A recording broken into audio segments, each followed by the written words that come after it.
Selamat pagi, Bapak Ibu yang ada di Indonesia bagian Barat, Indonesia bagian Tengah, dan Indonesia bagian Timur.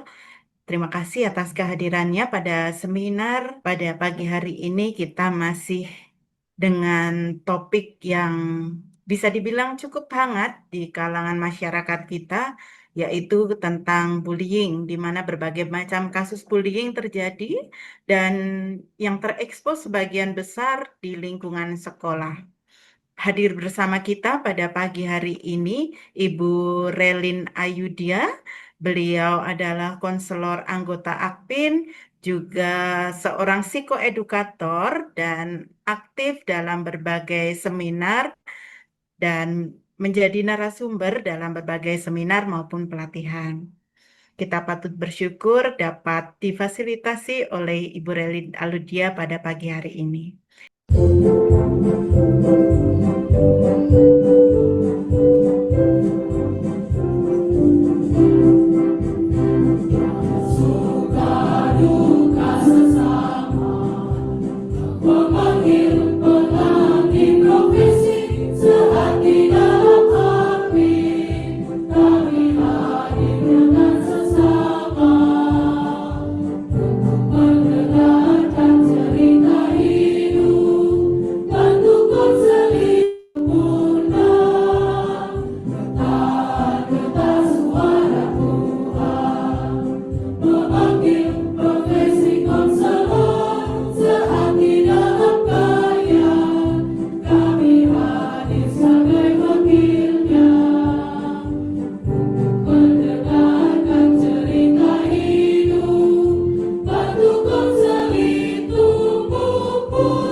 Baik, Bapak Ibu, terkait seminar pada pagi hari ini, dalam flyer kita informasikan bahwa bagi Bapak Ibu yang mengikuti seminar ini dapat juga berkesempatan untuk mendapatkan gratis buku dengan kontribusi sebesar Rp100.000. Buku yang dimaksud adalah buku konseling kedukaan kematian mendadak dan juga buku grief psikoterapi. Dengan berkontribusi Rp100.000, Bapak Ibu dapat satu buku antara grief psikoterapi atau konseling kedukaan kematian mendadak dan e-sertifikat. Jadi mendapat dua benefit, kemudian ongkir di luar Jawa gratis, ongkir di Jawa gratis, di luar Jawa mendapat diskon ongkir 15.000. Bagi Bapak Ibu yang menginginkan dua buku ini, bisa menghubungi kantor Seknas Akpin melalui WA 085741147333. Kemudian kami juga ada promo buku di harga Rp180.000, kita promo menjadi Rp125.000 saja. Kemudian buku pelayanan kesehatan mental masa kini di harga Rp85.000, kita diskon menjadi Rp60.000 saja. Sedikit informasi dari kami bagi Bapak Ibu yang menginginkan buku-buku terbitan Akpin, silakan menghubungi kami melalui WA tentu setelah seminar pada pagi hari ini. Sedikit informasi dari kami di Sari Seknas Akpin. Untuk selanjutnya, waktu saya berikan kepada Ibu Relin Ayudia untuk memulai seminar pada pagi hari ini. Silakan Ibu Relin. Ya, terima kasih Mbak Bekti. Selamat pagi Bapak Ibu semua. Selamat siang. Mungkin ya yang di beberapa daerah sudah siang hari ya. Sekali lagi, apakah suara saya cukup jelas? Cukup jelas ya? Iya, Oke. Ibu. Oke. Sebelum saya mulai, saya izin share untuk share screen-nya ya, sebentar. Ya, sekali lagi salam kenal dari saya Relin Ayudia, tinggalnya di Jogja, Jogja Selatan ya Bapak Ibu. Sehari-hari saya sebagai konselor psikologi dan psikospiritual yang aktif melayani dan bermitra dengan instansi sekolah, klinik kesehatan, dan gereja. Saya juga co-founder layanan konseling online yang Bapak Ibu bisa lihat di Instagram Cerita Corner gitu ya. Itu sekilas perkenalan dari saya. Baik Bapak Ibu dan teman-teman, sebelum kita memulai topik bullying ya, jika anak saya mengalami bullying pada hari ini, kita akan membahas itu. Nah, kasus bullying itu tentu bukan hal yang asing lagi bagi kita ya. Hampir setiap hari kita disuguhi berita-berita mengenai kasus bullying, baik yang terjadi di sekolah, di kampus gitu ya, bahkan juga di lingkungan masyarakat dan ada juga di tempat kerja ya, di kantor gitu. Dan baru-baru ini juga saya mendapati kabar perilaku bullying dan kekerasan terjadi juga loh di rumah ibadah gitu ya. Korban bullying ini juga bukan hanya anak-anak ataupun remaja atau mahasiswa saja, tetapi data menemukan juga anak-anak TK atau bahkan anak-anak prasekolah pun ternyata banyak juga yang mengalami bullying gitu ya. Keponakan saya sendiri ketika dia masih usia 4 sampai ya usia 4-5 tahunan gitu, dia mengalami bullying fisik gitu ya, dan sayangnya yang sangat disayangkan mengalami bullying fisik ini di lingkungan rumah ibadah gitu ya, di mana dia sedang belajar gitu ya, belajar kitab suci, tapi ternyata dia mengalami bullying di rumah ibadah tersebut sehingga harus dipindahkan gitu ya ke komunitas yang lain. Jadi memang usia berapapun bisa mengalami ya bullying ini. Nah, untuk itulah kita sebaiknya mulai aware gitu ya dengan kasus bullying yang semakin marak terjadi dan terekspos ya akhir-akhir ini, apalagi sudah ada sosial media di era digital gitu ya. Di sisi lain kita bersyukur ya gitu karena kasus-kasus bullying bisa terbuka, terekspos dan mungkin bisa ditanggulangi, ditindaklanjuti dengan lebih baik gitu ya dibandingkan sebelumnya. Sehingga harapannya kita bisa bersama-sama dengan masyarakat untuk bagaimana gitu ya proaktif mencegah kejadian bullying ini agar tidak terulang kembali atau bisa kasusnya bisa menurun gitu. Nah, sebenarnya sebentar.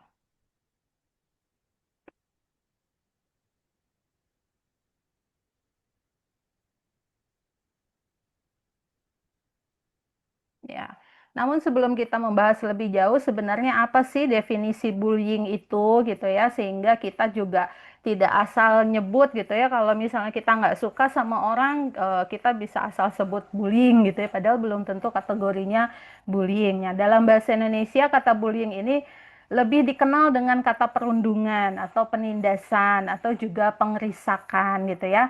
Nah, didefinisikan menurut para ahli, bullying itu sebuah perilaku agresif atau tindakan kekerasan, baik itu kekerasan secara fisik maupun secara psikologis yang dilakukan oleh seseorang atau kelompok yang lebih kuat gitu ya, dengan rasa senang yang sengaja untuk mendominasi, menyakiti, menyingkirkan atau bahkan juga melukai. Dan kejadiannya ini berulang-ulang gitu ya, dilakukan secara berulang untuk membuat korban menderita. Jadi indikator pembulian itu ketika ada agresi yang disengaja dengan tujuan untuk menyakiti dan mengintimidasi yang dilakukan secara sistematis dan berulang-ulang gitu ya. Dan seperti yang saya katakan tadi, sebenarnya dari usia TK, SMA, semua itu berpotensi mengalami bullying gitu ya. Bahkan di tingkat kuliah ya, akhir-akhir ini kita mendapatkan berita itu ya. Di lingkungan kerja pun potensi mengalami bullying itu juga bisa saja terjadi. Bahkan Bapak Ibu dan teman-teman, kita perlu mengevaluasi dan menilik juga gitu ya. Jangan-jangan tanpa sadar kita juga melakukan bullying di rumah gitu ya. Entah itu kepada pasangan kita atau kepada anak-anak ataupun anggota keluarga kita gitu ya, di keluarga besar.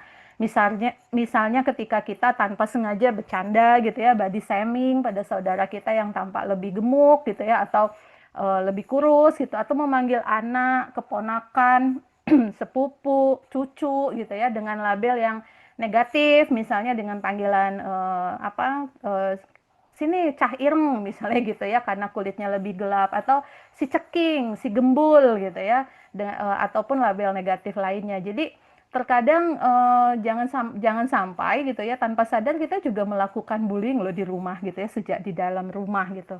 Atau kita melakukan power abuse gitu ya oleh anggota keluarga yang lebih tua pada anggota keluarga yang lebih muda. Nah, misalnya yang lebih muda itu selalu disuruh-suruh gitu ya dengan disertai agresi atau penindasan. Jadi rupanya budaya bullying juga apa namanya, ternyata bisa juga disuburkan sejak dari rumah. Jadi itu perlu kita aware gitu ya. Jadi bullying itu tidak hanya bisa terjadi di lingkungan sekolah saja, bisa juga terjadi sejak di rumah. Tanpa kita sadari, jangan-jangan selama ini kita juga membuli anak-anak kita di rumah atau anggota keluarga kita sendiri. Jadi mari kita evaluasi bersama gitu ya.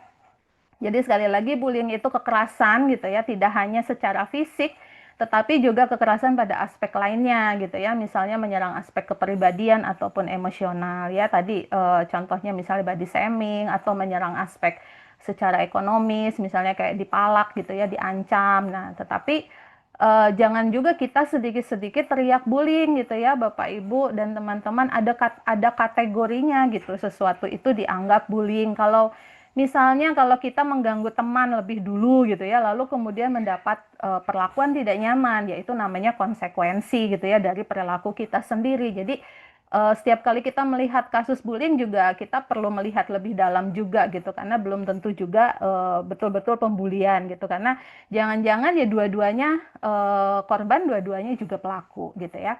Nah, jadi kalau teman kita bercanda atau kita tersinggung, ya mungkin coba sampaikan dengan terbuka gitu ya dan asertif mengenai ketidaknyamanan kita dengan cara bercandanya teman kita itu. Karena jangan-jangan karena kita diam saja dan teman kita nggak tahu gitu ya bahwa candaannya itu menyakiti, maka mereka meneruskan kebiasaan bercanda itu. Maka beritahu teman kita dulu gitu ya. Tetapi apabila sudah diberitahu, namun mereka tidak juga mengubah atau malah dengan sengaja terus ada upaya menyakiti, ya itu berarti sudah bisa dikategorikan membuli gitu ya.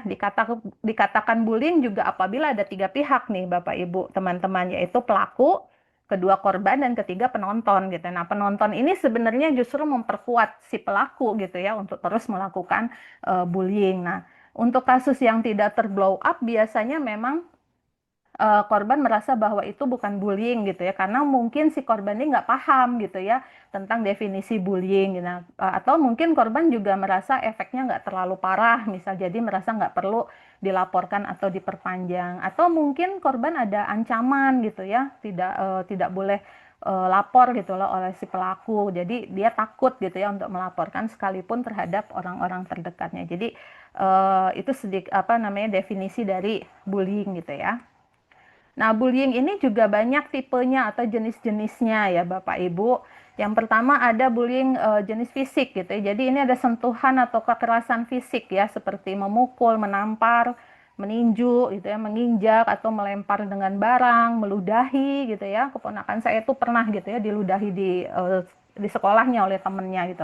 Atau bukan, atau bahkan juga pelecehan seksual gitu ya, misalnya ditelanjangin gitu ya, atau mungkin lagi ganti baju, bajunya disembunyikan atau sepatunya disembunyikan gitu ya. Atau mungkin juga menghukum secara fisik, misalnya disuruh lari keliling lapangan gitu ya.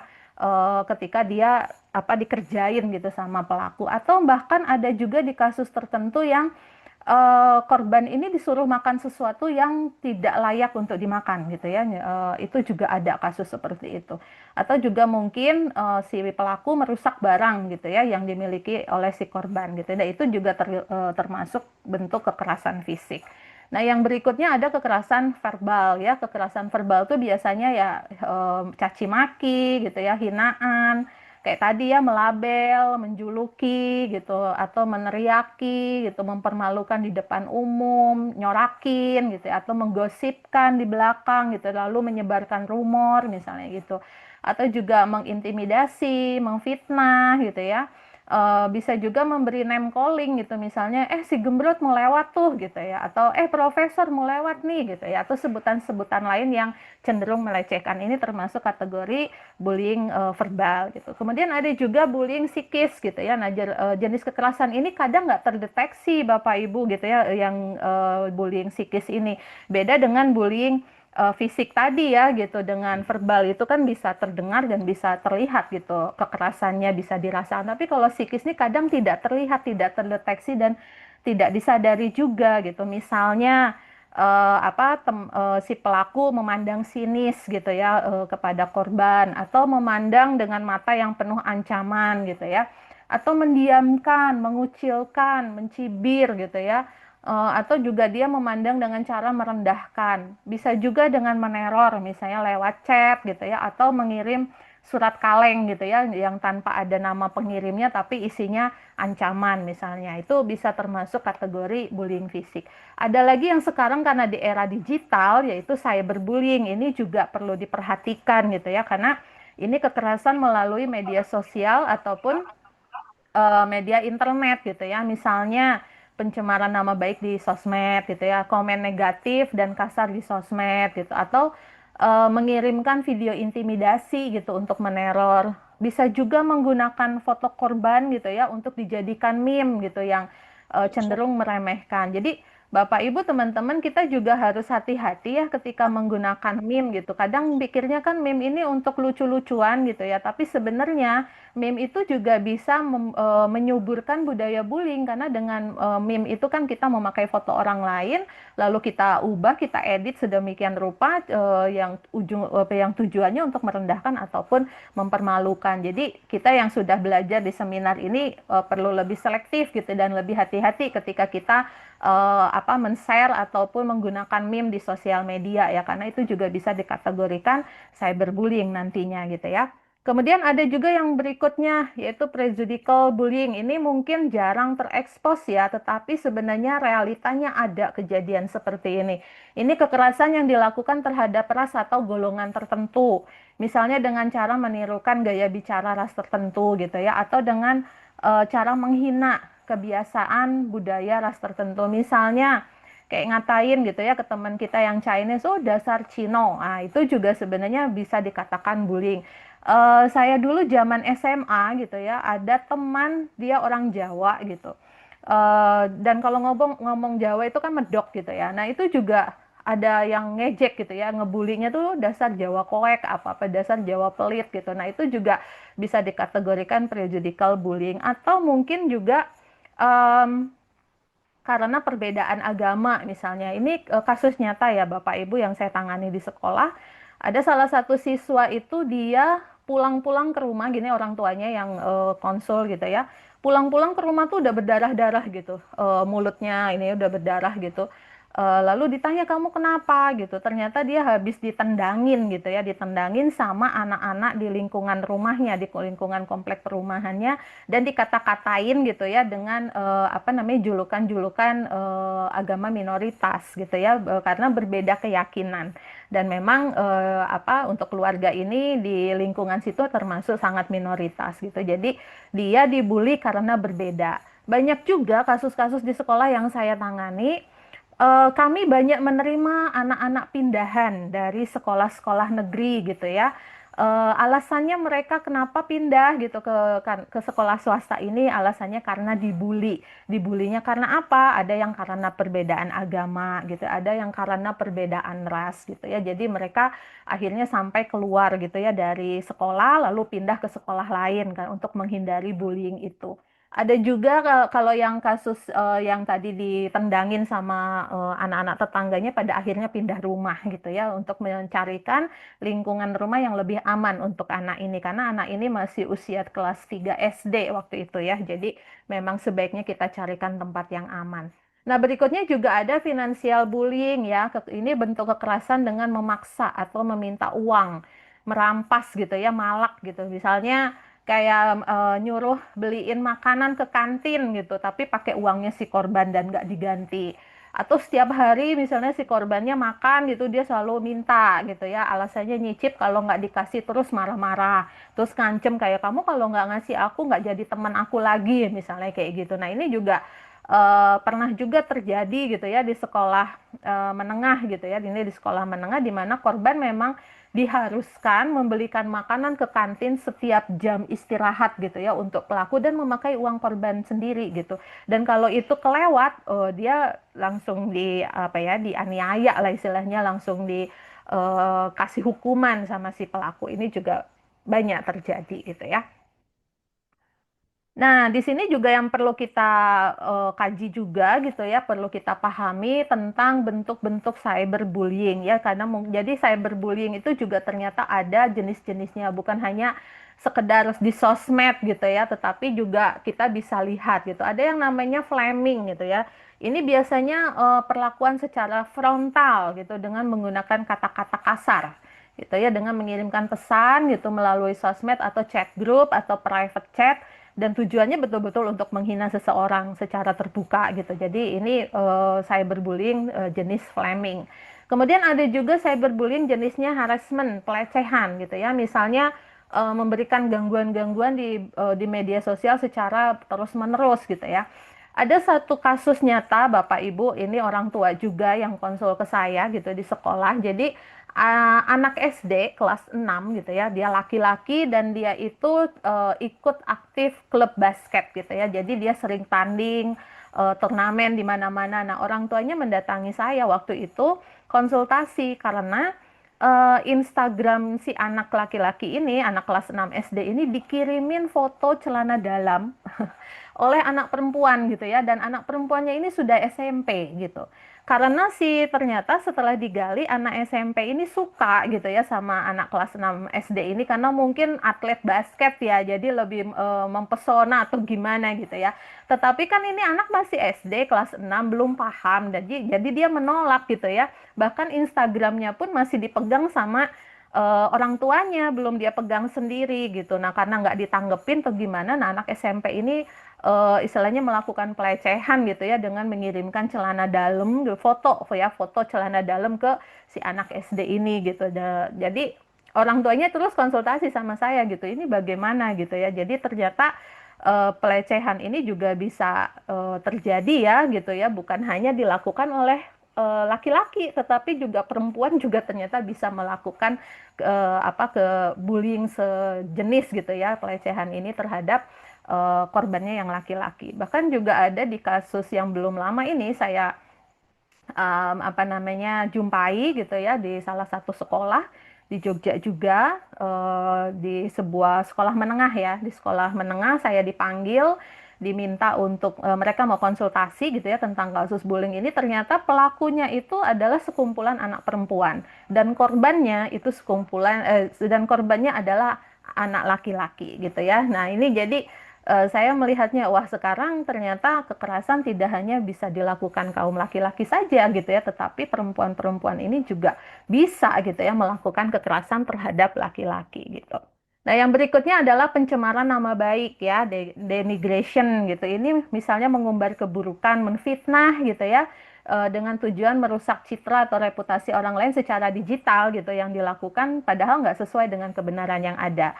Misalnya ya ada contoh kasus dulu anak SMP gitu ya, anak SMP itu karena dia biasa awalnya kalau anak remaja itu kan masalah cowok ya, masalah cowok gitu, asmara lah istilahnya.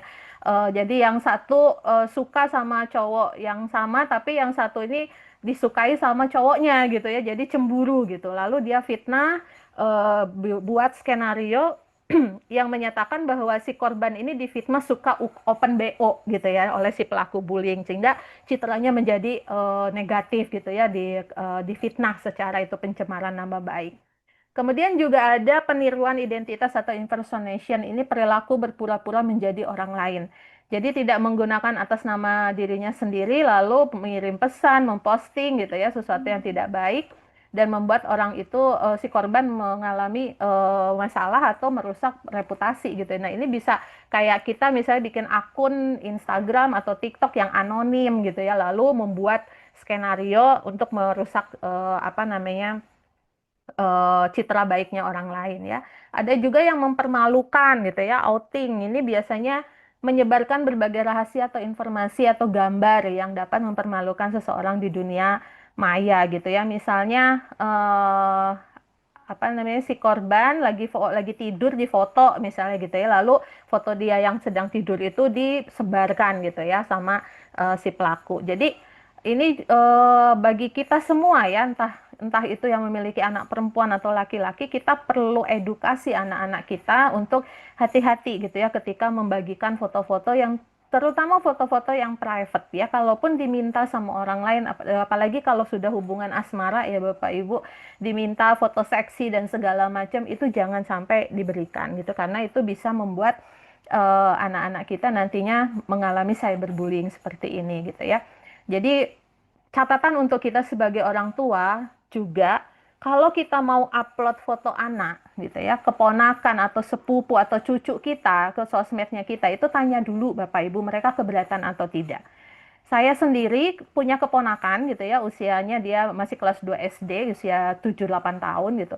Setiap kali saya mau upload fotonya ponakan saya, ini saya selalu izin dulu dan selalu tanya, boleh nggak Ibu apa posting foto kamu gitu. Dan kalau misalnya boleh, nanti saya juga minta dia yang pilih fotomu yang mana nih yang boleh di-upload gitu ya, sehingga dia tidak merasa dipermalukan gitu ya di sosmed orang tuanya, karena kan kadang kita menganggapnya itu lucu gitu ya, jadi kita upload. Tetapi mungkin bagi anak kita nanti ketika dia sudah paham itu mempermalukan gitu ya, jadi kayak duh kok itu fotoku jelek, fotoku lagi nggak pakai baju gitu, atau fotoku lagi malu-maluin gitu. Nah itu jadi ini basic ya, mulai dari rumah gitu ya, kita dari rumah, dari keluarga, kita perlu menghargai gitu ya privasi dan apa keputusan anak, membuat batasan. Jadi untuk para orang tua yang mau upload gitu ya, tanya dulu sama anaknya, terutama kalau anaknya sudah bisa berbicara ya, udah 3 tahun ke atas, tanya boleh nggak Bunda upload ini. Terus kalau misalnya Bunda mau upload, foto yang mana nih yang apa yang sebaiknya diupload. Jadi jangan asal upload juga gitu ya, karena jangan sampai kita mempermalukan anak dengan alasan lucu gitu ya, dan nantinya takutnya gitu ya ketika dia berteman teman-temannya lihat, nah itu foto-foto itu jadi dipakai untuk pelaku bullying mempermalukan anak kita misalnya gitu ya. Jadi cara kita berelasi dengan anak ini di rumah itu sangat-sangat mempengaruhi bagaimana anak-anak kita berelasi dengan teman-temannya juga di luar rumah nantinya. Kalau kita di rumah sering mempermalukan anak-anak kita, ya jangan heran kalau anak-anak kita juga di luar menjadi pelaku bullying ya gitu, yang mempermalukan teman-temannya gitu.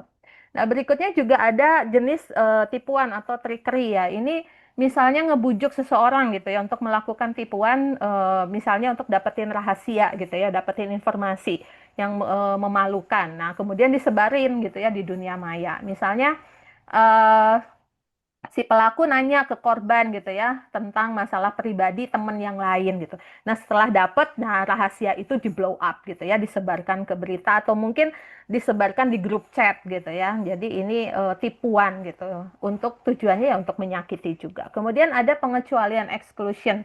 Ini misalnya mengucilkan gitu ya, mengeluarkan seseorang dari kelompok, mengeluarkan korban dari kelompok atau forum diskusi online. Atau misalnya nyindir gitu ya, misalnya nyindir di grup chat gitu ya, atau membuat grup baru tanpa ada si korban ya, itu juga bisa dikategorikan cyberbullying gitu ya, tipe pengecualian.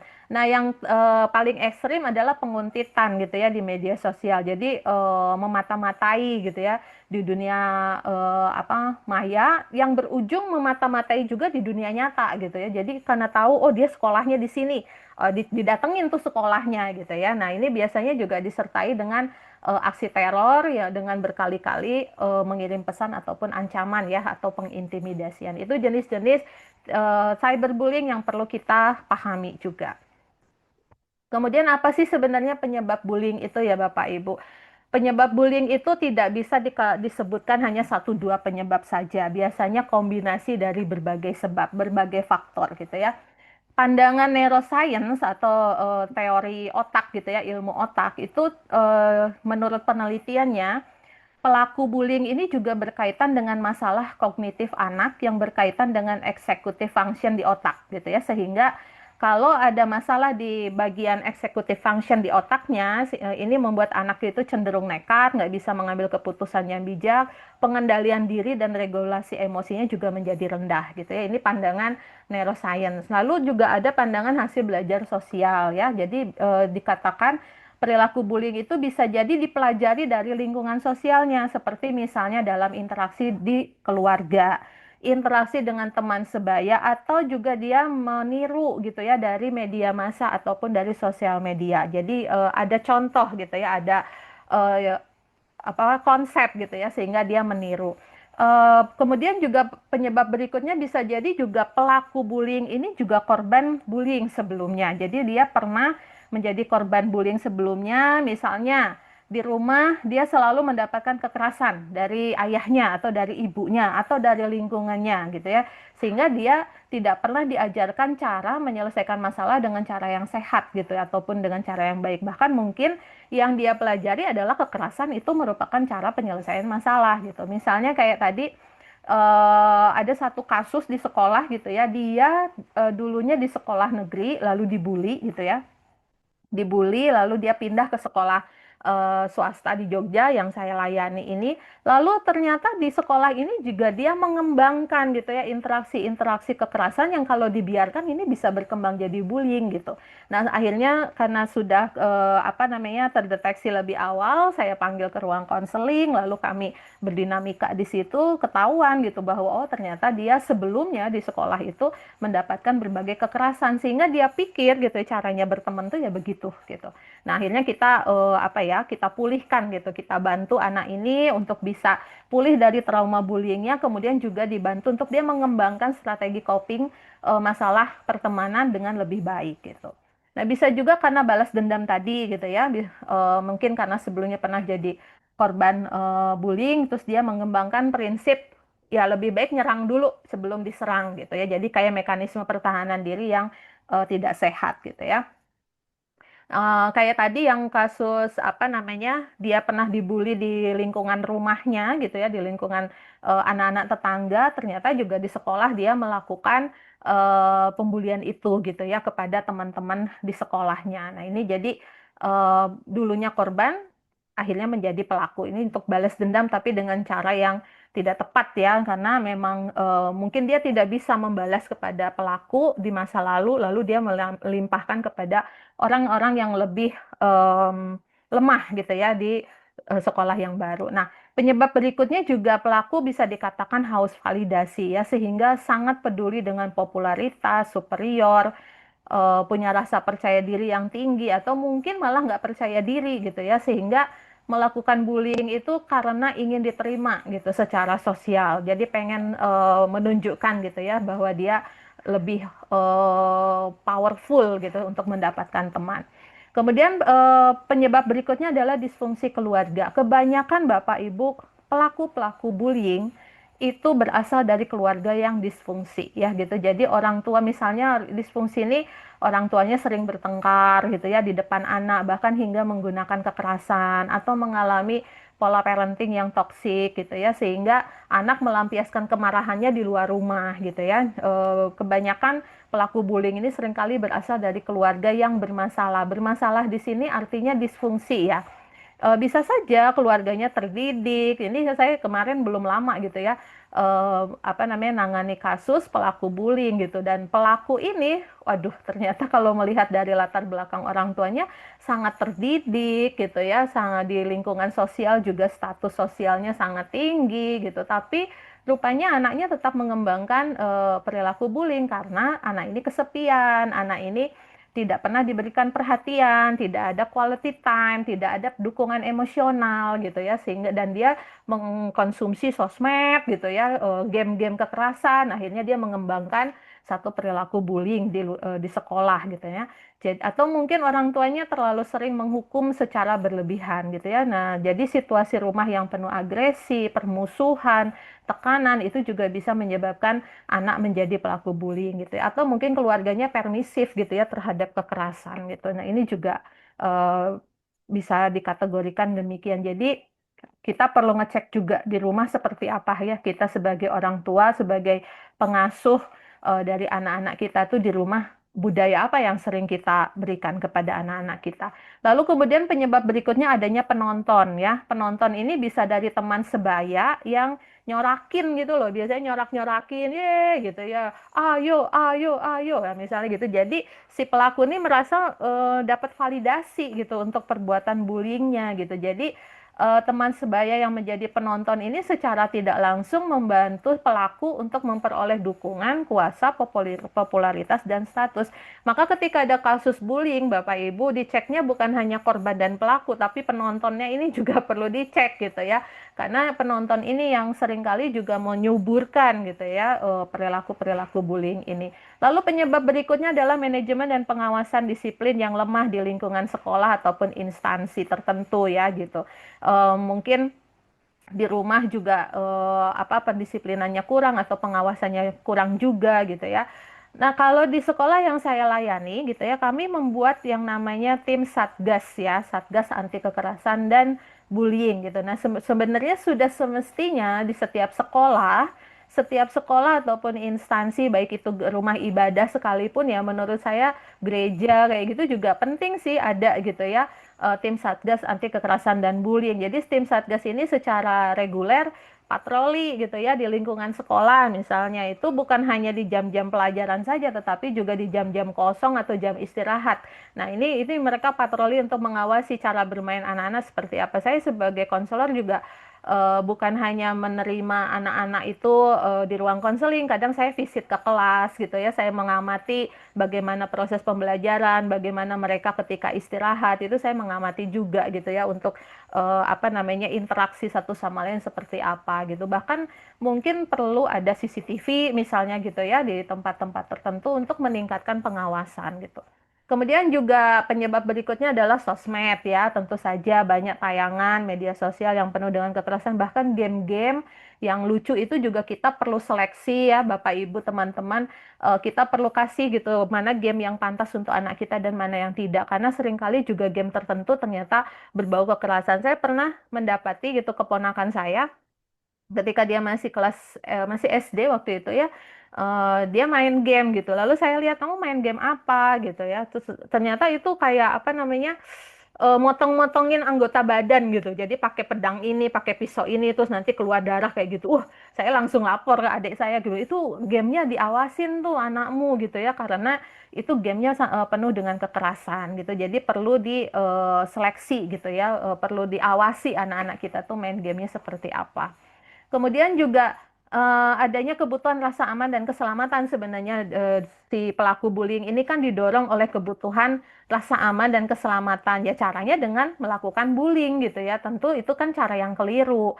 Nah, selain itu juga biasanya di balik perilaku agresinya itu sebenarnya ada sosok yang membutuhkan kasih sayang gitu ya, butuh penerimaan, butuh dicintai, butuh dihargai dan diakui di mana harusnya kebutuhan ini kan dipenuhinya dari rumah. Nah, tapi karena tidak terpenuhi di rumah, maka dia cenderung mencari pemenuhan kebutuhan tersebut di luar rumah, tapi dengan cara yang salah. Jadi, kalaupun nanti menangani kasus bullying itu kita tentu saja ya, mendampingi korban, tetapi pelaku juga perlu ditangani secara psikologisnya juga gitu ya. Nah, kemudian penyebab cyberbullying itu biasanya apa, Bapak Ibu? Nah, biasanya tuh pelaku itu tidak memahami penggunaan sosmed itu dengan baik. Jadi ya waton aja gitu, dia bisa ngomong sembarangan dan segala macam. Maka ini juga perlu diedukasi ya pada anak-anak kita bagaimana cara bermedsos yang bijak gitu ya. Udah banyak tuh seminar-seminarnya. Kemudian juga bisa jadi sebenarnya berkelahinya itu diawali dari dunia nyata dulu. Misalnya udah di sekolah dulu berantemnya gitu lah. Nanti lama-lama ke sosmed gitu ya. Bisa juga dianggap sosmed itu sebagai teman curhat yang paling tepat gitu ya. Apalagi sekarang sosmed itu kan terbuka ya. Apa-apa yang viral gitu kan itu terbuka dan nah bisa jadi si korban awalnya ya udah curhat ke sosmed tapi ternyata ditanggapi secara negatif dan digunakan oleh pelaku untuk melakukan cyberbullying misalnya gitu ya. Bisa juga dikarenakan kurangnya perhatian ya dari orang tua dan guru gitu ya. Kemudian juga korban biasanya memilih cerita sama temen gitu daripada atau nyimpan masalahnya sendiri nggak mau cerita sama orang tua ataupun orang terdekat itu cukup sering saya jumpai di ruang konseling Bapak Ibu anak-anak terutama anak-anak pra remaja ataupun remaja itu ketika curhat sama saya tanya boleh nggak Kak Relin atau Bu Relin apa namanya ketemu sama orang tuamu gitu ya untuk sama-sama mencari solusinya. Mereka kebanyakan nggak mau gitu. Jangan sampai papa mamaku tahu. Pokoknya nggak boleh gitu ya. Jadi artinya anak ini tidak nyaman untuk terbuka dengan orang tuanya gitu ya. Jadi ini bisa menjadi salah satu potensi yang menyebabkan terjadinya cyberbullying. Nah, dampaknya apa? Bullying itu Bapak Ibu. Ya bagi korban tentu saja gitu ya luka fisik misalnya terluka secara fisik atau mungkin dia sudah apa namanya berdampak ke stresnya itu ya tekanannya itu ke fisiknya misalnya dia sering sakit kepala, pusing, tidak nafsu makan, nggak mau berangkat sekolah, nggak bisa konsentrasi, nilainya turun gitu ya. Konsentrasinya juga turun. Kemudian juga luka batin terus apa tentu saja ya trauma mereka bisa terluka secara psikis gitu ya misalnya mengalami stres, takut, cemas, trauma, menarik diri, merasa tidak aman, harga diri rendah, perasaan terisolasi, putus asa, depresi bahkan hingga bunuh diri gitu ya. Nah, untuk topik bullying dengan bunuh diri sudah disampaikan oleh Pak Toto ya. Dan jangka panjangnya juga bisa mengembangkan gejala-gejala gangguan psikologis lainnya gitu ya, misalnya sosial fobia gitu atau psikosomatis, gangguan kecemasan dan lainnya. Secara sosial juga biasanya menarik diri, mengisolasi diri gitu ya, ataupun ada kecemasan sosial gitu. Dan dampak bullying itu bukan hanya kepada korban saja Bapak Ibu, tetapi juga berdampak pada pelaku bullying. Nah, kenapa? Kalau tidak ditangani dengan seksama gitu ya, si pelaku ini bisa mengembangkan perilaku yang tidak sehat nantinya gitu. Jadi selain pada korban, sebenarnya bullying juga berdampak negatif pada pelaku. Jika tidak ditanggulangi dengan bijak gitu ya, pelaku nanti bisa semakin merasa berkuasa, tidak mampu menoleransi frustasinya, dia menjadi pro terhadap kekerasan, agresif, dan bisa juga terbentuk perilaku tidak sehat lainnya seperti perilaku kriminal ketika dia nanti tumbuh dewasa misalnya. Jadi bisa juga mengembangkan gangguan perilaku dan gangguan psikologis juga pada diri pelaku. Jadi ini pun perlu ditangani. Kemudian juga bagi penonton juga dampaknya ada ya Bapak Ibu. Kalau ini tidak ditanggulangi, para penonton ini akan berasumsi bahwa bullying itu biasa dan bisa diterima secara sosial. Sehingga pada akhirnya mereka menyuburkan aksi bullying ini gitu ya.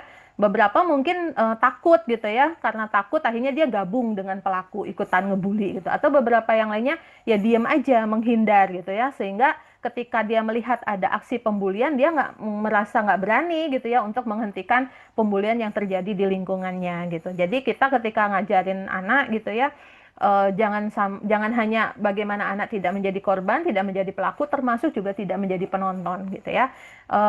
Para penonton bullying ini juga bisa mengalami gangguan perilaku dan gangguan psikologis nantinya gitu ya, bisa mengembangkan level agresi yang lebih tinggi, mengalami peningkatan gejala depresi atau merasa sedih gitu ya, bisa moody atau merasa sepi. Jadi penonton bullying yang terlibat dalam satu kasus itu pun perlu didampingi gitu ya. Nah, kalau dampak cyberbullying ya jelas ya Bapak Ibu, korban pasti merasa tertekan, depresi gitu ya, suasana hatinya juga bisa berubah-ubah, mengalami gangguan kecemasan, insomnia, bahkan juga memiliki ide bunuh diri gitu ya, atau percobaan bunuh diri gitu, harga dirinya rendah, mengisolasi diri, nggak mau ketemu sama orang lain misalnya, prestasi akademiknya juga memburuk, bahkan mungkin bisa menggunakan obat-obatan terlarang. Jadi ada satu kasus ini mahasiswa yang saya layani di klinik gitu ya. Dia mengalami bullying di kampusnya sehingga dia gangguan kecemasan, cuman dia tuh nggak tahu gitu harus minta obat kemana. Dia tidak datang ke psikiater, dia searching sendiri gitu di Google sehingga dia akhirnya dapetin obat penenang itu secara bebas. Nah, dia gunakan itu tanpa pengawasan dokter sehingga terjadi drug abuse gitu ya sehingga akhirnya dia orang tuanya tahu kemudian orang tuanya membawa dia ke psikiater dan konseling sama saya juga gitu ya untuk mengatasi ini gitu jadi awalnya karena ada pembulian di kampus gitu ya jadi ini perlu dipahami. Nah, lalu bagaimana dampaknya secara holistik ya? Ini yang perlu kita lihat. Dampak secara holistik, dampak fisik tentu ada keluhan fisik ya. Biasanya tadi yang saya bilang sakit kepala, sakit perut atau keluhan lain tanpa ada penyebab medis yang jelas gitu ya. Atau mungkin juga dia mengalami ya luka fisik gitu ya akibat perundungan ataupun bullying secara fisik tadi. Luka fisik ini juga terkadang bullying itu bisa menyebabkan luka fisik yang tidak terlihat. Misalnya ditonjok gitu ya. Nggak memar, tapi sampai rumah dia muntah-muntah, misalnya kayak gitu. Nah, jadi secara fisik pasti juga terluka. Kemudian dampak secara psikologis tadi, stres, kecemasan, depresi, bahkan juga bisa ada ide bunuh diri, percobaan bunuh diri gitu ya. Ini bisa juga menyakiti diri sendiri kayak self harm gitu ya. Ini saya contoh saya sendiri waktu zaman SMP, saya pernah dibully juga gitu ya, dibully secara psikologis gitu ya, secara psikis di sekolah. Sampai waktu itu saya zaman SMP tuh melakukan 2 kali percobaan bunuh diri gitu ya, karena saya nggak tahu cara menanganinya waktu itu seperti apa. Merasa sendirian, males ke sekolah gitu, tertekan sampai akhirnya mama saya mengetahui gitu ya, lalu saya dibantu gitu, dan puji Tuhan saya masih hidup sampai sekarang gitu ya Bapak Ibu. Dan kemudian juga secara psikologis tentu dia menjadi tidak merasa berharga ya, dan kehilangan rasa percaya diri. Depresi dan gangguan klinis lainnya itu bisa terjadi. Lalu dampak secara sosial, ya biasanya korban itu sulit gitu ya untuk berinteraksi dengan orang lain. Misalnya menjadi penyendiri atau juga dia tidak memiliki teman dekat. Dan dampak berikutnya juga bisa menghindari situasi sosial gitu ya. Seringkali dia merasa takut misalnya berada di tempat tertentu, atau takut untuk berinteraksi dengan orang lain karena nanti jangan-jangan nanti dibully lagi misalnya gitu. Nah, lalu dampak secara spiritual seperti apa gitu ya Bapak Ibu, dalam beberapa kasus ini dapat menimbulkan krisis spiritualitas juga gitu ya. Ada yang secara spirit dia bagus gitu ya, dia tidak terganggu, tetapi ada yang spiritualitasnya terganggu gitu ya. Misalnya dia kehilangan kepercayaan gitu ya pada keadilan gitu, keadilan semesta dan kepada Tuhan gitu ya. Jadi biasanya korban ini sering mempertanyakan kenapa sih hal buruk seperti ini menimpa saya gitu ya. Ini juga bisa menyebabkan rasa marah dia pada Tuhan, ataupun dia punya konsep bahwa dunia ini tidak aman, alam semesta ini tidak aman gitu ya. Dunia ini tidak adil, dunia ini penuh kekejaman gitu, sehingga dia memusuhi dunia. Jadi merasa, kalau bahasanya klien saya tuh, dunia tidak ramah pada saya. Nah, itu ya. Jadi secara ini berkait spiritualitas tidak selalu berkaitan dengan agama ya Bapak Ibu, tetapi dengan keberadaan dia di alam semesta ini juga bisa menjadikan krisis gitu. Kalaupun ngomong iman ya bisa juga membuat korban itu krisis iman gitu ya. Bisa juga secara spiritual merasa terasing gitu ya dari komunitas agama atau komunitas spiritual tertentu. Apalagi Bapak Ibu jika lingkungan bullying itu terjadi di tempat ibadah atau di sekolah berbasis agama. Nah, ini yang sangat disayangkan gitu ya. Beberapa kasus nyata di lapangan gitu, korban ini bisa merasa dihianati gitu oleh komunitas yang seharusnya memberikan dukungan dan keamanan bagi dia gitu ya. Jadi dia merasa nggak percaya lagi gitu dengan komunitas agama ataupun spiritual tertentu, dan dia menjauhkan diri akhirnya dari kegiatan-kegiatan keagamaan atau spiritual gitu ya. Kemudian juga bisa terjadi kerusakan jati diri atau sense of self gitu ya. Jadi dia merasa bahwa gini, bullying yang terus-menerus itu merusak keyakinan fundamental si korban tentang siapa mereka dan nilai mereka sebagai manusia gitu. Nah, ini akhirnya menjadi menghancurkan martabat dan harga diri intrinsiknya si korban gitu ya. Kemudian juga ada hilangnya rasa damai secara internal gitu ya, karena kan spiritualitas itu sering dikaitkan dengan kedamaian batin dan ketenangan pikiran gitu ya. Nah, trauma akibat bullying ini bisa merenggut kedamaian ini gitu, dan menggantikannya dengan ketakutan, kecemasan ataupun keresahan kronis gitu ya. Kemudian juga bisa membuat korban kesulitan menemukan makna hidup gitu ya. Perasaan putus asa, tidak berharga gitu ya, yang ditimbulkan oleh bullying dapat membuat si korban ini ya sulit menemukan makna hidup gitu ya, sulit menemukan tujuan hidupnya. Bisa juga membuat si korban ini merasa buruk atau merasa ternoda gitu ya. Korban mungkin juga mulai mempercayai narasi negatif yang disampaikan oleh pelaku gitu ya, pelaku bullying yang membuat dia merasa ya dirinya buruk, dirinya kotor, dirinya tidak layak gitu ya. Baik itu di mata Tuhan maupun di mata manusia misalnya gitu. Jadi secara keseluruhan dampak spiritual dari bullying itu ya kehilangan koneksi gitu ya, koneksi mendalam terhadap sumber kekuatan, makna dan harapan, dan juga membuat korban tuh merasa hampa gitu ya, dan terputus gitu dari esensi kemanusiaannya mereka. Lalu dampak akademisnya biasanya yang terjadi adalah ya kesulitan konsentrasi gitu ya, karena stres, ketakutan, kecemasan itu bisa membuat korban tuh sulit fokus gitu ya pada pelajaran di kelas. Kemudian biasanya prestasinya juga menurun gitu ya, karena nggak ada lagi motivasi, jadi males gitu dia ke sekolah. Salah satu klien saya, dia mahasiswa kedokteran gitu ya, yang di awal masa kuliah itu dia sangat berprestasi, pinter banget gitu ya.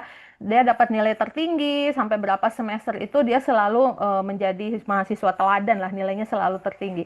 Namun setelah dia mengalami bullying ketika di masa apa namanya koas gitu ya, di masa koasnya dia mengalami bullying, itu jadi turun gitu prestasinya, bahkan dia menjadi lulusan yang cukup lama gitu menyelesaikan studinya. Ya puji Tuhan, bulan lalu dia mengabari saya kalau dia sudah selesai gitu ya dengan koasnya, sudah ujian juga dan sudah disumpah juga jadi dokter. Itu sebelumnya kan sempat kayak susah payah gitu dia harus menyelesaikan pendidikannya itu gitu karena awalnya ada pembulian di kampusnya gitu ya.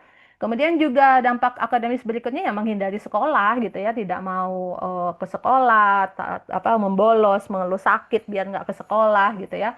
eh, Klien saya tadi yang mahasiswa kedokteran itu dia juga gitu ya, apa namanya tidak mau berangkat ke kampus, dia tidak mau apa namanya berinteraksi dengan orang lain sampai dia mengembangkan gangguan hoarder itu loh Bapak Ibu, yang apa di kamar kosnya tuh banyak sampah itu ya, banyak sampah, semua sampah barang-barang itu gitu. Tapi puji Tuhan waktu itu bisa ditindaklanjuti oleh orang tuanya dengan lebih cepat gitu ya. Nah, dampak jangka panjangnya apa kalau kasus bullying ini tidak diatasi gitu ya? Tentu saja ada masalah emosional baik pada korban maupun pada pelaku gitu ya, termasuk pada penonton juga gitu ya, masalah emosional, misalnya depresi, kecemasan itu bisa berlanjut hingga dewasa. Dan juga biasanya kesulitan menjalin hubungan interpersonal gitu ya, terutama hubungan interpersonal yang sehat di masa depan gitu. Ini dampak secara holistik gitu ya. Nah, lalu bagaimana kita mengenali karakter anak yang beresiko menjadi korban atau pelaku bullying? Nah, biasanya karakter korban bullying itu dianggap berbeda. Misalnya dia punya ciri fisik tertentu gitu ya, lebih kurus, gemuk, tinggi, pendek, atau punya hobi yang berbeda gitu, agak eksentrik, atau pokoknya dia tampak berbeda gitu ya. Terkadang orang yang tampak cantik gitu ya, tampan, sukses, pinter juga bisa menjadi korban bullying kayak tadi ya, mahasiswa kedokteran yang saya layani itu dia karena pintar makanya dia dibullying gitu ya. Ini biasanya dianggap berbeda. Bahkan di kasus-kasus tertentu anak-anak yang mengalami anak-anak neurodivergen ya, itu juga ada yang menjadi korban bullying gitu. Kemudian juga korban ini karakteristiknya anak-anak yang dianggap lemah, tidak bisa membela diri sendiri, itu juga berpotensi menjadi korban bullying gitu karena dianggap inferiornya sangat tinggi gitu ya, jadi sangat rendah diri gitu ya. Sementara pelaku biasanya punya sisi superior yang tinggi. Kemudian juga karakteristik anak yang berpotensi jadi korban lainnya adalah biasanya menunjukkan orang anaknya nggak percaya diri gitu ya, harga dirinya rendah, nggak punya banyak teman gitu ya, tidak bisa menolak, sensitif, pendiam gitu, cenderung suka menyendiri. Ini juga berpotensi gitu ya, terisolasi, nggak punya teman di sekolah, atau dia mengalami kekerasan di rumah sehingga kalau ada temannya yang memberikan kekerasan ke dia ya dia menganggapnya hal biasa misalnya gitu ya, atau dia mengalami kesulitan belajar misalnya slow learner gitu ya, atau tidak terlalu pandai di mata pelajaran tertentu, itu juga berpotensi membuat anak menjadi korban bullying. Kemudian karakteristik korban cyberbullying juga sama ya. Biasanya yang paling beresiko terkena cyberbullying itu kan remaja dan dewasa awal ya. Kalau masih balita, SD itu masih jarang gitu ya kasus ini, tapi juga perlu diantisipasi. Kemudian juga kebanyakan kalau data yang ada itu perempuan gitu ya lebih cenderung menjadi korban dari cyberbullying gitu. Misalnya penyebaran fitnah ataupun foto gosip-gosip tentang dirinya. Nah, teman-teman kita yang kaum LGBTQ itu juga berpotensi gitu ya menjadi korban bullying gitu atau cyberbullying. Atau mereka yang memang pemalu, canggung gitu ya, nggak bisa menyesuaikan diri itu juga berpotensi. Kemudian juga ada orang-orang dari keluarga yang kurang mampu, misalnya itu juga cenderung berpotensi menjadi korban bullying gitu ya. Ada juga orang-orang yang terlalu sering menggunakan sosmed sampai dia nggak bisa punya batasan gitu ya. Nah itu juga cenderung berpotensi menjadi korban cyberbullying. Nah, kemudian Bapak Ibu nanti kalau misalnya ada pertanyaan gitu ya, takutnya lupa bisa diketik di kolom chat gitu ya. Jadi nanti kita bisa diskusi di sesi tanya jawab gitu ya Bapak Ibu. Bisa diketik dulu di kolom chat gitu. Jadi mohon maaf kalau saya terus jalan dulu gitu ya, materinya saya selesaikan dulu. Nah, kemudian untuk karakteristik pelaku bullying ini juga perlu diantisipasi ya Bapak Ibu kalau kita mendapati anak-anak di sekitar kita, wah ini kayaknya bisa berpotensi jadi pembuli, maka perlu kita eh, tindak lanjuti lebih awal gitu ya. Biasanya karakteristik anak-anak yang berpotensi jadi pelaku itu biasanya sering menunjukkan agresivitas kalau dia meminta sesuatu atau mencari perhatian gitu ya. Bisa dia agresi pada gurunya, pada orang tuanya gitu, pada kakak adiknya di rumah. Nah, ini juga perlu diantisipasi. Termasuk anak-anak yang tampaknya kok tidak memiliki empati gitu ya, sulit bertenggang rasa sama orang lain. Misalnya ada orang lain jatuh, dia ketawain gitu. Nah, ini juga perlu kita antisipasi. Dan dia tidak punya rasa bersalah gitu ya. Dia selalu mengharapkan kemenangan. Jadi kalau misalnya main bareng dia kalah gitu ya, terus dia marah-marah. Nah, ini juga perlu kita antisipasi. Jadi kadang kita perlu ajarkan kepada anak sportivitas ya, bahwa dalam permainan lomba itu ada menang ada kalah gitu ya, sesuatu yang biasa. Karena anak yang menangan terus, nah ini bahaya juga gitu ya, bisa jadi berpotensi menjadi pelaku bullying atau dia memiliki orang tua atau orang terdekat yang memang sering melakukan juga perilaku agresif gitu ya, sehingga dia punya model, punya contoh gitu. Atau dia juga misalnya cenderung hiperaktif, impulsif, overaktif gitu. Nah, itu juga atau punya temperamen yang sulit gitu ya, atau punya masalah di konsentrasi, di atensi gitu, atau dia gampang terprovokasi gitu, atau dia juga cenderung sulit menyesuaikan diri terhadap perubahan gitu ya. Jadi gampang sekali meledak. Nah, itu juga perlu kita antisipasi karena anak-anak ini bisa jadi berpotensi menjadi pelaku bullying di luar rumah gitu ya. Lalu bagaimana gitu ya peran kita semua gitu ya dalam menghadapi masalah bullying ini. Nah, yang pertama peran orang tua gitu ya. Bagaimana kita mencegah anak menjadi pelaku bullying gitu ya melalui keluarga. Jadi kita nggak mau kan ya anak-anak kita menjadi pelaku bullying. Yang pertama yang bisa kita lakukan adalah beri pola asuh yang sehat. Jadi antara pendisiplinan dan kasih sayang itu seimbang gitu ya. Jadi kemudian juga tingkatkan keharmonisan dan ketahanan keluarga, menjalin relasi dengan pasangan dan juga dengan anak secara sehat. Jangan berantem di depan anak gitu ya. Anak itu usia 0 sampai 18 tahun Bapak Ibu butuh rasa aman. Pertengkaran orang tua di depan anak itu bisa membuat anak merasa tidak aman. Kapan sih kita boleh tampak berdebat atau bertengkar di depan anak? Ketika anak sudah usia 18 tahun ke atas gitu ya. Itu pun jangan cuman menunjukkan bagaimana berdebatnya, bertengkarnya, tapi tunjukkan juga penyelesaiannya bagaimana. Karena ini penting untuk anak pelajari ketika dia nanti berelasi dengan lawan jenis kan gitu ya. Tetapi kalau di bawah itu usahakan jangan bertengkar di depan anak. Ciptakan rumah yang ramah, aman, nyaman gitu ya, baik secara fisik maupun secara emosi. Rumahnya nggak harus bagus, mewah gitu, tetapi nyaman secara emosi gitu ya. Jadi saya kalau di ruang konseling saya selalu tanya, kamu merasa enak nggak di rumah?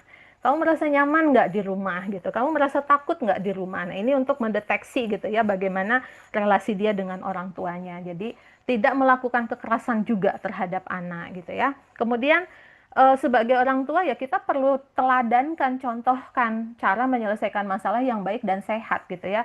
Mengajarkan etika, empati, cinta kasih yaitu melalui teladan gitu. Karena anak-anak kita itu tidak mungkin punya empati kalau dia tidak pernah merasakan bagaimana diempatiin.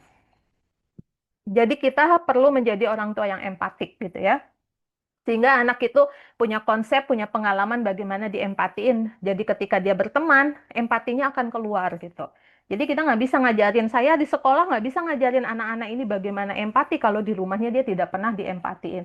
Nah, makanya di ruang konseling kita sebagai konselor, kita memberikan pengalaman bagaimana mengempatikan klien-klien kita gitu ya, anak-anak ini. Sehingga anak-anak ini punya konsep, oh gini toh rasanya diempatiin gitu ya, dari kakak-kakak konselornya misalnya gitu. Kemudian juga hidupin nilai-nilai spiritualitas dan norma susila itu dari diri kita sendiri sebagai orang tua.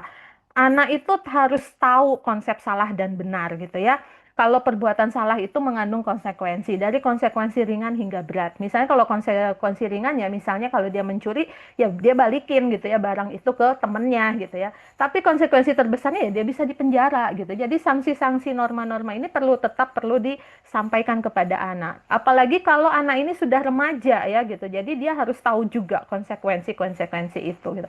Makanya kalau di beberapa sekolah kampanye anti bullying ini tidak hanya oleh guru sama pihak sekolah tetapi bekerja sama gitu ya dengan pihak luar gitu ya. Seperti kepolisian misalnya nanti bapak-bapak polisi yang menjelaskan konsekuensi bullying itu apa gitu ya. Nah, ini juga termasuk juga kita sebagai orang tua perlu membuat aturan rumah, batasan dan konsistensi gitu ya. Jadi jangan permisif gitu ya, membiarkan anak jadi bos di rumah gitu ya. Kita perlu mendampingi anak dalam menyerap informasi di sosial media gitu ya. Kita juga perlu buat filter gitu ya untuk tayangan-tayangan sosmed yang disesuaikan dengan fase perkembangan anak. Bantu anak juga untuk punya konsep diri dan harga diri yang sehat. Yang punya harga diri nggak cuma orang dewasa aja, Bapak, Ibu, teman-teman, tapi anak-anak kita juga ada harga diri yang harus kita jaga gitu ya dari anak-anak kita sehingga dia dapat tumbuh percaya diri, asertif, berani dan juga terampil secara sosial gitu ya. Anak itu perlu tahu bahwa dia dicintai, diterima dan berharga bagi orang tuanya. Jadi bantu anak itu untuk punya sisi superior dan inferiornya seimbang gitu ya di dalam dirinya. Kemudian juga ajarkan keterampilan bersosialisasi yang sehat. Jadi kalau kita sendiri sering gosipin teman-teman kita di depan anak ya jangan heran kalau anak kita juga sering gosipin temennya nanti gitu. Kalau kita sendiri misalnya nggak suka sama teman kita ngomong kasar sama teman kita ya nanti anak juga itu yang akan dilakukan kepada temannya. Jadi kita sendiri sebagai orang tua proaktif gitu ya untuk mencegah anak kita menjadi pelaku bullying. Kemudian apa yang bisa dilakukan oleh keluarga untuk mencegah anak kita menjadi korban atau menjadi penonton bullying gitu ya. Nah, ini yang pertama, kita edukasi kepada anak-anak kita mengenai indikator bullying. Kita perkenalkan gitu ya, sehingga anak-anak kita itu bisa mendeteksi sedini mungkin ketika terjadinya bullying baik terhadap dirinya maupun di lingkungan sekitarnya dia. Lalu ajarkan juga cara anak untuk melindungi dirinya sendiri. Membalas pun harus lihat situasi gitu ya. Jadi saya kalau ngomong saya keponakan saya gini, kamu kalau mau bales temenmu yang ngebully, lihat dulu situasinya. Kalau badannya lebih gede, orangnya lebih banyak, lebih baik kamu lari gitu ya. Karena nanti kalau kamu ngelawan, kamu ngebales konyol, kamu yang babak belur gitu. Jadi mendingan kamu lari lapor gitu ya kepada yang berwenang, satpam sekolah, kepala sekolah, guru kelas gitu, orang tua itu lapor gitu sehingga kamu bisa dibantu gitu. Apa namanya? Jangan asal kita bilangin kamu kalau ada yang pukul, bales pukul. Kamu kalau ada yang bully, bales bully. Jangan cuman itu, nanti kalau tidak seimbang situasinya tidak pas, anak kita yang babak belur gitu kan. Jadi kita juga perlu ajarkan kepada anak kita lihat situasi juga gitu ya. Kemudian juga ajarkan cara menyelesaikan masalah yang sehat gitu ya. Dalam pertemanan tuh tidak harus konflik kok gitu, tidak harus bentuknya pertengkaran gitu ya. Ajarkan juga konsep salah dan benar, kemudian jadi kalau dia tahu konsep salah dan benar, ketika ngelihat orang lain dibully, ya dia akan melihat itu salah, dia bisa ngelapor ke gurunya misalnya gitu ya. Jadi nggak ditontonin gitu. Kemudian juga ajarkan anak kita untuk cepat tanggap gitu ya ketika ada bullying di sekitar rumahnya atau di sekitar dia gitu ya, di sekitar lingkungan anak-anak kita untuk segera melapor ke pihak sekolah, guru ataupun kalau di masyarakat ya Pak RT atau apa gitu ya, tokoh masyarakat. Lalu kemudian bagaimana peran sekolah gitu ya dalam mencegah dan menangani bullying ya tentu saja sekolah bisa membuat program pencegahan bullying gitu ya, kampanye anti bullying bisa bekerja sama. Kalau di sekolah yang saya layani itu bekerja sama dengan KPAI gitu ya, bekerja sama dengan dinas-dinas terkait. Bisa juga di beberapa sekolah tuh ada yang kerjasama dengan kepolisian gitu ya. Jadi mengkampanyekan kepada anak-anak ini tentang konsekuensi hukumnya apa gitu ya, tentang bentuk-bentuk kekerasannya bagaimana, itu juga bisa diciptakan. Kemudian juga menciptakan komunikasi efektif antara guru dan siswa. Jadi kalau ada anak yang lapor dia dibully, jangan diremehin gitu ya, tapi kita tanggapi, kita terima dulu gitu, kita dengarkan. Kemudian juga diskusi edukasi mengenai stop bullying itu disisipkan di jam-jam pelajaran dan di setiap saat itu disonding. Bisa juga pakai poster. Kalau di sekolah tempat saya melayani tuh ada poster-poster gitu ya, stop bullying dan segala macam, poster tentang empati, tentang berteman baik, tentang sentuhan baik, sentuhan buruk, ya itu tuh ada gitu ya, sehingga itu mudah dinotis sama anak-anak. Kemudian juga menciptakan budaya positif di lingkungan sekolah yang aman dan nyaman. Jadi antar guru juga nggak boleh saling bully kan gitu ya. Gurunya juga jangan sampai ngebully anak-anaknya juga ketika ada anak yang salah jawab, ya tidak diketawakan gitu ya. Misalnya anak-anak itu tidak terlalu pintar pun tidak lantas dikucilkan gitu. Jadi ini juga penting gitu ya untuk guru menjaga sikap juga, jangan sampai tanpa sadar guru menyuburkan perilaku bullying itu. Kemudian juga menyediakan bantuan dan responsif terhadap siswa yang menjadi korban bullying. Makanya kalau di sekolah swasta yang saya layani ini, kita bekerja sama bermitra, ada konselor sekolah gitu ya. Jadi setiap kali ada kasus ya itu langsung ditindaklanjuti bekerja sama dengan konselor sekolah. Bisa juga melakukan pertemuan secara berkala dengan orang tua siswa gitu ya, untuk mengedukasi orang tua juga untuk stop kekerasan di rumah. Bisa juga yang sebaiknya tadi saya sebutkan di awal, sebaiknya tuh setiap sekolah punya tim satgas anti kekerasan dan bullying, karena eh, terakhir saya melayani gitu ya di sekolah lain, saya tanya di sini ada tim satgas anti kekerasan dan bullyingnya, nggak ada katanya gitu ya. Padahal setahu saya dari dinas diwajibkan gitu ya. Jadi jangan cuman formalitasnya, tetapi betul-betul ada timnya gitu, dan itu timnya yang dimaksimalkan gitu ya untuk mencegah terjadinya bullying dan kekerasan di lingkungan sekolah. Jadi ada pendampingan gitu ya, pendampingan psikologis dan psikospiritual bagi anak-anak. Kemudian juga pencegahan melalui masyarakat gitu ya, membangun kelompok masyarakat yang peduli juga terhadap anti bullying gitu ya. Nah, lalu peran gereja bagaimana nih gitu ya dalam mengatasi bullying, karena ternyata realitanya bullying bisa terjadi juga di tempat ibadah gitu ya Bapak Ibu. Itu belum lama tuh saya baru dapat kabar hangat gitu ya di sebuah tempat ibadah gitu ya terjadi bullying. Jadi yang pertama kita sebagai gereja perlu membuka diri gitu ya, mendengarkan secara aktif mengenai kisah anak-anak ini, menerimanya tanpa terburu-buru menasehati atau menghakimi gitu ya. Jadi jadilah gereja jadi teman seperjalanan gitu untuk perjalanan pemulihan para korban ini gitu, dan juga pelaku.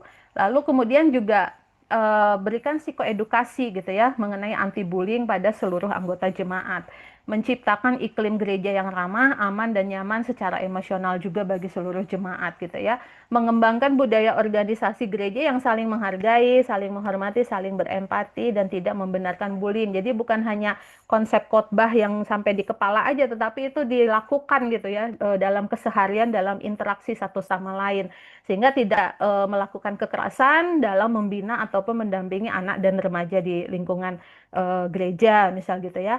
Dan sebaiknya juga gereja menyediakan layanan konseling psikospiritual gitu ya bagi semua anggota jemaatnya, sehingga ketika ada pembulian, korban tuh tahu harus pergi kemana gitu ya. Jadi Satgas Anti Kekerasan dan Bullying ini juga sebaiknya dibentuk gitu ya, nggak cuma di sekolah tetapi juga di gereja atau di rumah-rumah ibadah juga sebaiknya ada gitu ya.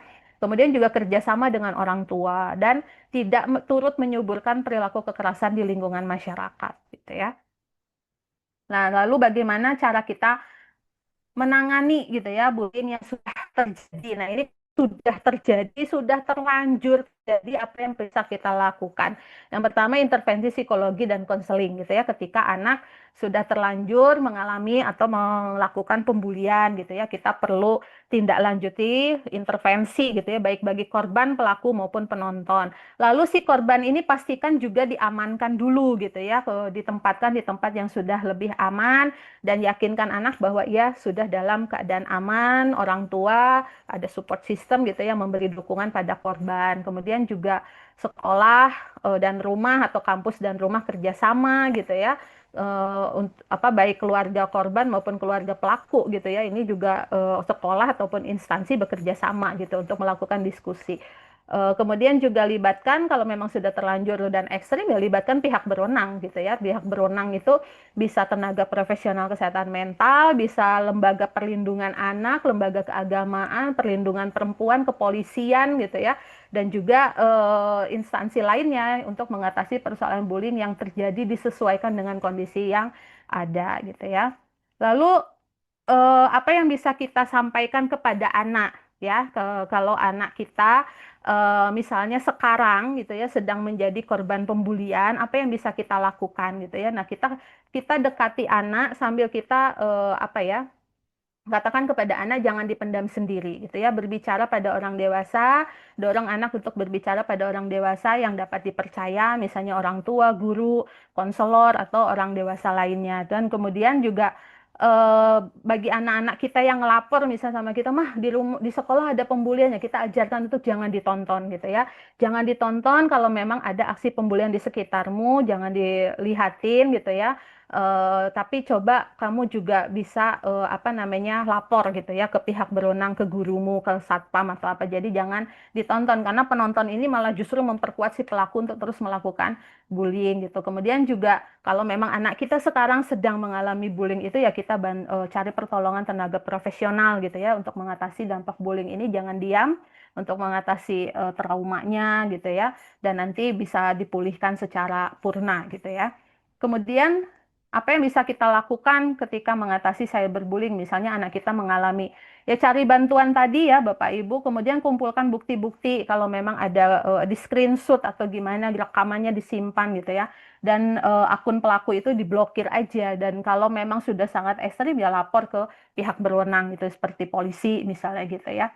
Nah, lalu bagaimana jika anak saya yang terkena cyberbullying gitu ya? Nah, orang tua harus bisa meyakinkan anak bahwa sekarang anaknya aman dan nyaman bersama orang tua gitu. Jadi misalnya dia di-off-kan dulu gitu ya dari segala aktivitas digitalnya gitu, sehingga anak ditempatkan di tempat yang aman dulu gitu ya dan nyaman bersama dengan orang tua memberikan dukungan, orang tua juga sebisa mungkin meyakinkan anak bahwa orang tua juga menginginkan akhir yang sama, yaitu bullyingnya berhenti dan hidup akan kembali normal gitu. Kemudian juga orang tua bisa bekerja sama dengan guru sekolah, menghubungi orang tua pelaku misalnya atau pihak berwenang untuk mendiskusikan permasalahan yang terjadi. Yang pasti orang tuanya juga harus tenang dulu ya Bapak Ibu, karena jangan sampai ada kasus nih gitu ya, anaknya cerita dia merasa dibully gitu. Lalu orang tuanya panik ya, orang tuanya bereaksi marah-marah ke sekolah, langsung ngelabrak pelaku dan segala macam. Ternyata itu malah membuat si korban semakin trauma dan habis itu si korban tidak mau lagi cerita ketika ada pembulian berikutnya gitu. Karena setelah saya tanya kenapa kamu nggak mau cerita lagi sama papa mamamu, karena males nanti aku malu kalau papa mama ke sekolah terus marah-marah gitu. Lah lalu yang kamu harapkan sebenarnya seperti apa gitu ya? Dia bilang ya aku harapin itu mama sama papa tuh ya udah dukung aku aja gitu. Aku dibantu cara nyelesainnya gimana gitu. Karena si anak remaja ini sebenarnya dia merasa dia pun bisa gitu nyelesain masalahnya tanpa harus orang tua marah-marah ke sekolah. Jadi ini juga kita perlu diskusi sama anak ya. Jadi kalau saya layani gitu ya orang tua yang mengalami bullying, saya tanya dulu, coba tanya dulu kepada anaknya apakah dia bisa menyelesaikan masalah ini, masalah apa interpersonalnya ini sendiri atau dia sudah kewalahan, papa mamahnya perlu apa namanya intervensi gitu. Karena jangan sampai kita karena salah respon gitu ya malah membuat anak ini jadi menjauh dari orang tua dan pada akhirnya dia nggak tahu harus cerita kepada siapa gitu. Jadi ini selalu didiskusikan, tanyakan dulu sama anaknya gitu ya, dia maunya seperti apa gitu ya. Kemudian juga yang berikutnya, bagaimana jika anak saya yang menjadi pelaku cyber bullying gitu ya. Nah, ini gitu, orang tua perlu mengingatkan gitu ya, mengajarkan sikap dan nilai moral kepada anak tentang bagaimana memperlakukan orang lain gitu. Dan kita jangan, ya kadang orang tua perlu tega sedikit ya Bapak Ibu, kalau memang anak kita salah ya kita izinkan dia mendapatkan konsekuensi yang negatif yang muncul akibat tindakannya dia gitu. Dan bisa juga orang tua bekerja sama dengan tenaga profesional untuk menggali gitu ya, menggali sebenarnya akar masalah dia menjadi pelaku bullying itu apa. Jangan-jangan ada luka-luka emosional yang belum pulih gitu ya, yang menjadi akar anak menjadi pelaku bullying gitu. Jadi orang tua perlu lihat juga di sini dan bekerja sama dengan tenaga profesional gitu ya. Kemudian ini cara mencegahnya gitu ya, memeriksa jejak digital gitu ya. Ajarin anak bijak sebelum upload konten. Kemudian juga kita perlu perhatikan perangkat mobile yang digunakan oleh anak ya. Ajarin anak juga untuk memprivate gitu ya, akun sosmednya, memberikan edukasi, membangun citra positif juga untuk anak, bagaimana dia menggunakan sosial media itu untuk hal-hal yang positif gitu ya. Kemudian juga ajarkan kepada anak juga untuk menjaga baik-baik gitu ya identitas pribadi dan kata akun sosial medianya. Nah, lalu bagaimana kita bisa mengatasi dampak bullying secara holistik gitu ya. Jadi memang mengatasi dampak bullying secara holistik itu memerlukan pendekatan multidimensional ya, yang melibatkan penanganan aspek fisik, emosional, sosial, dan spiritual korban, serta pencegahan yang melibatkan seluruh komunitas, baik itu sekolah, kampus, instansi, dan keluarga gitu ya. Ini termasuk memberikan dukungan emosional yang kuat, membangun kembali kepercayaan diri, mendorong jaringan sosial yang sehat, dan juga bekerja sama dengan sekolah untuk menghentikan bullying gitu ya, dan ada sosialisasi secara berkelanjutan. Nah, yang bisa dilakukan dari aspek fisik dan lingkungan ya laporkan, ambil tindakan gitu ya. Kalau memang ada insiden bullying langsung laporkan kepada pihak berwenang gitu ya, guru, kepala sekolah, satgas sekolah gitu ya. Jangan pernah menggunakan statement ini mah hanya kenakalan anak-anak saja, jangan ya Bapak Ibu. Apalagi kalau kita bilang ini namanya juga anak-anak gitu, jangan gitu karena jangan meremehkan aksi kekerasan yang ada karena kalau dibiarkan ini bisa semakin parah nantinya dan bahkan si pelaku juga bisa mengembangkan gangguan perilaku yang lebih parah lagi nanti ketika dia dewasa. Jadi segera laporkan, segera tindak lanjuti, bekerja sama dengan sekolah, dengan instansi gitu ya untuk menghentikan bullying itu, kemudian ciptakan iklim sekolah atau instansi yang positif gitu ya. Pastikan korban berada di tempat yang aman dulu gitu ya, termasuk kalau memang dia mengalami bullying fisik ya mendapatkan perawatan dulu gitu ya secara fisik gitu.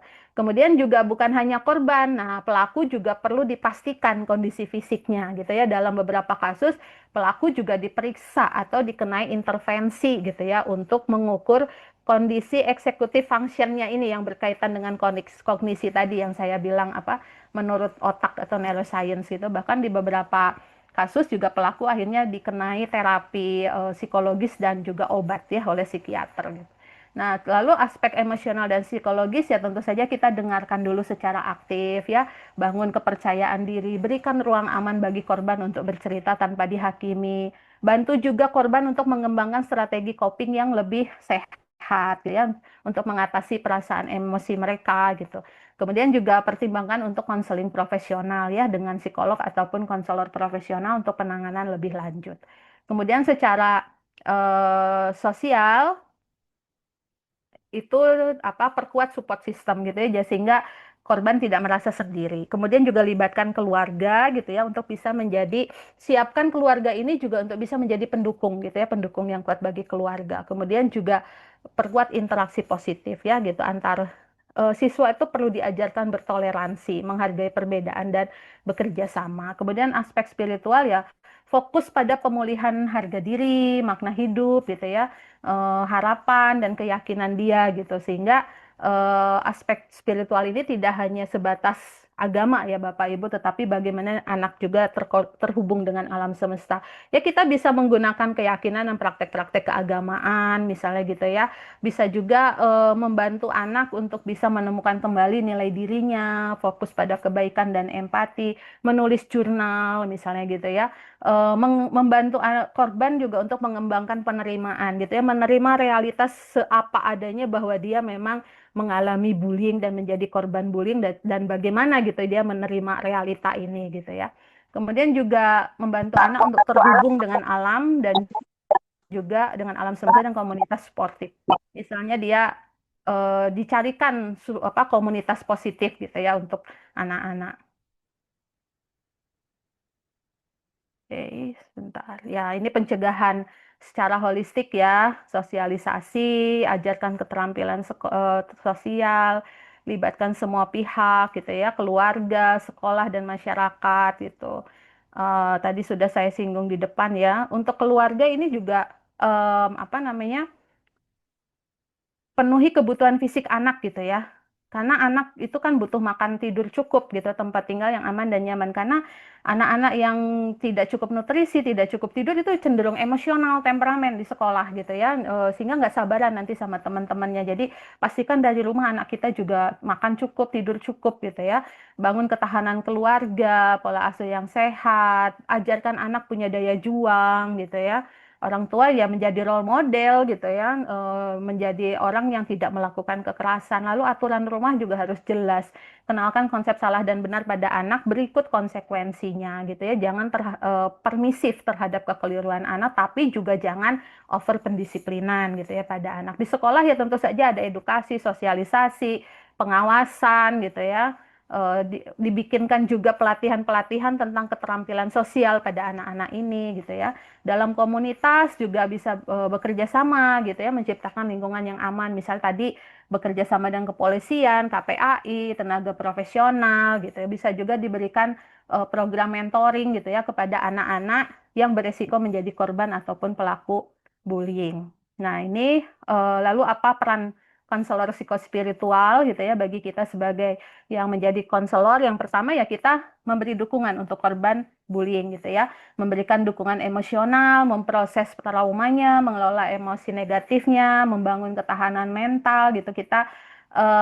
Tujuan kita mengkonseling itu untuk memampukan korban pada akhirnya memiliki strategi mengatasi stres dan juga traumanya gitu ya, mengembangkan keterampilan sosial juga, bagaimana membantu korban itu untuk bisa berkomunikasi secara asertif ya, dan pelaku juga bisa membangun hubungan yang sehat dengan orang lain gitu ya, mengurangi agresivitasnya.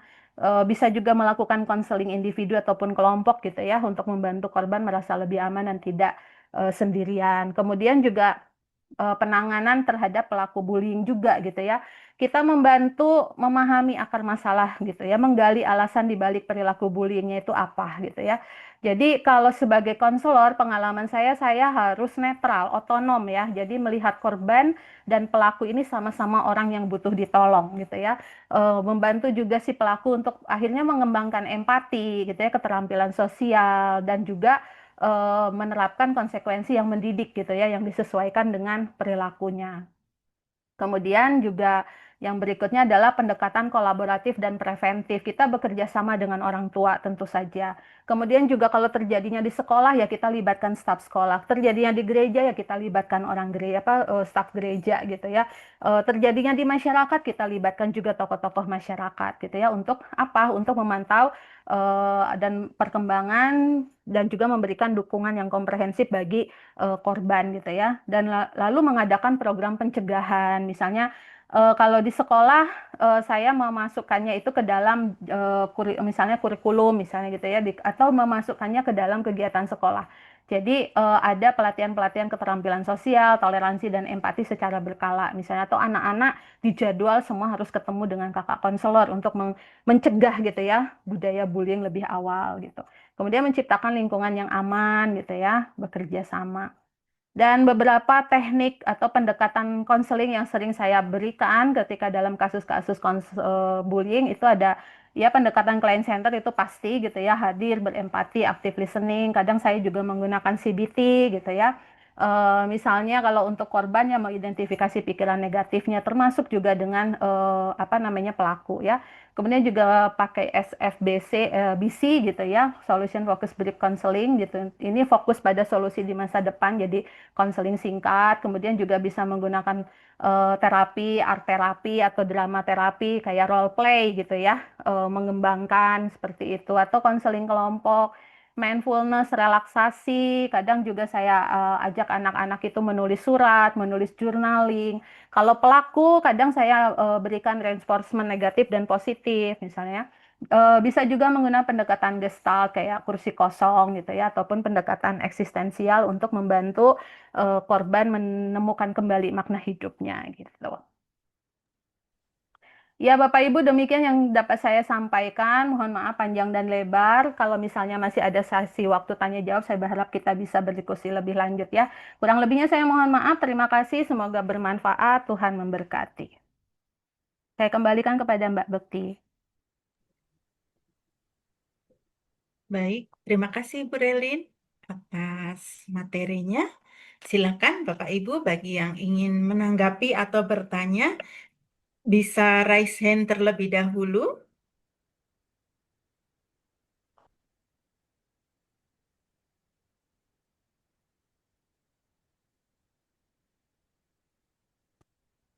Jika belum ada pertanyaan dari kolom chat, Bu Relin boleh Iya, langsung ke oke. situ.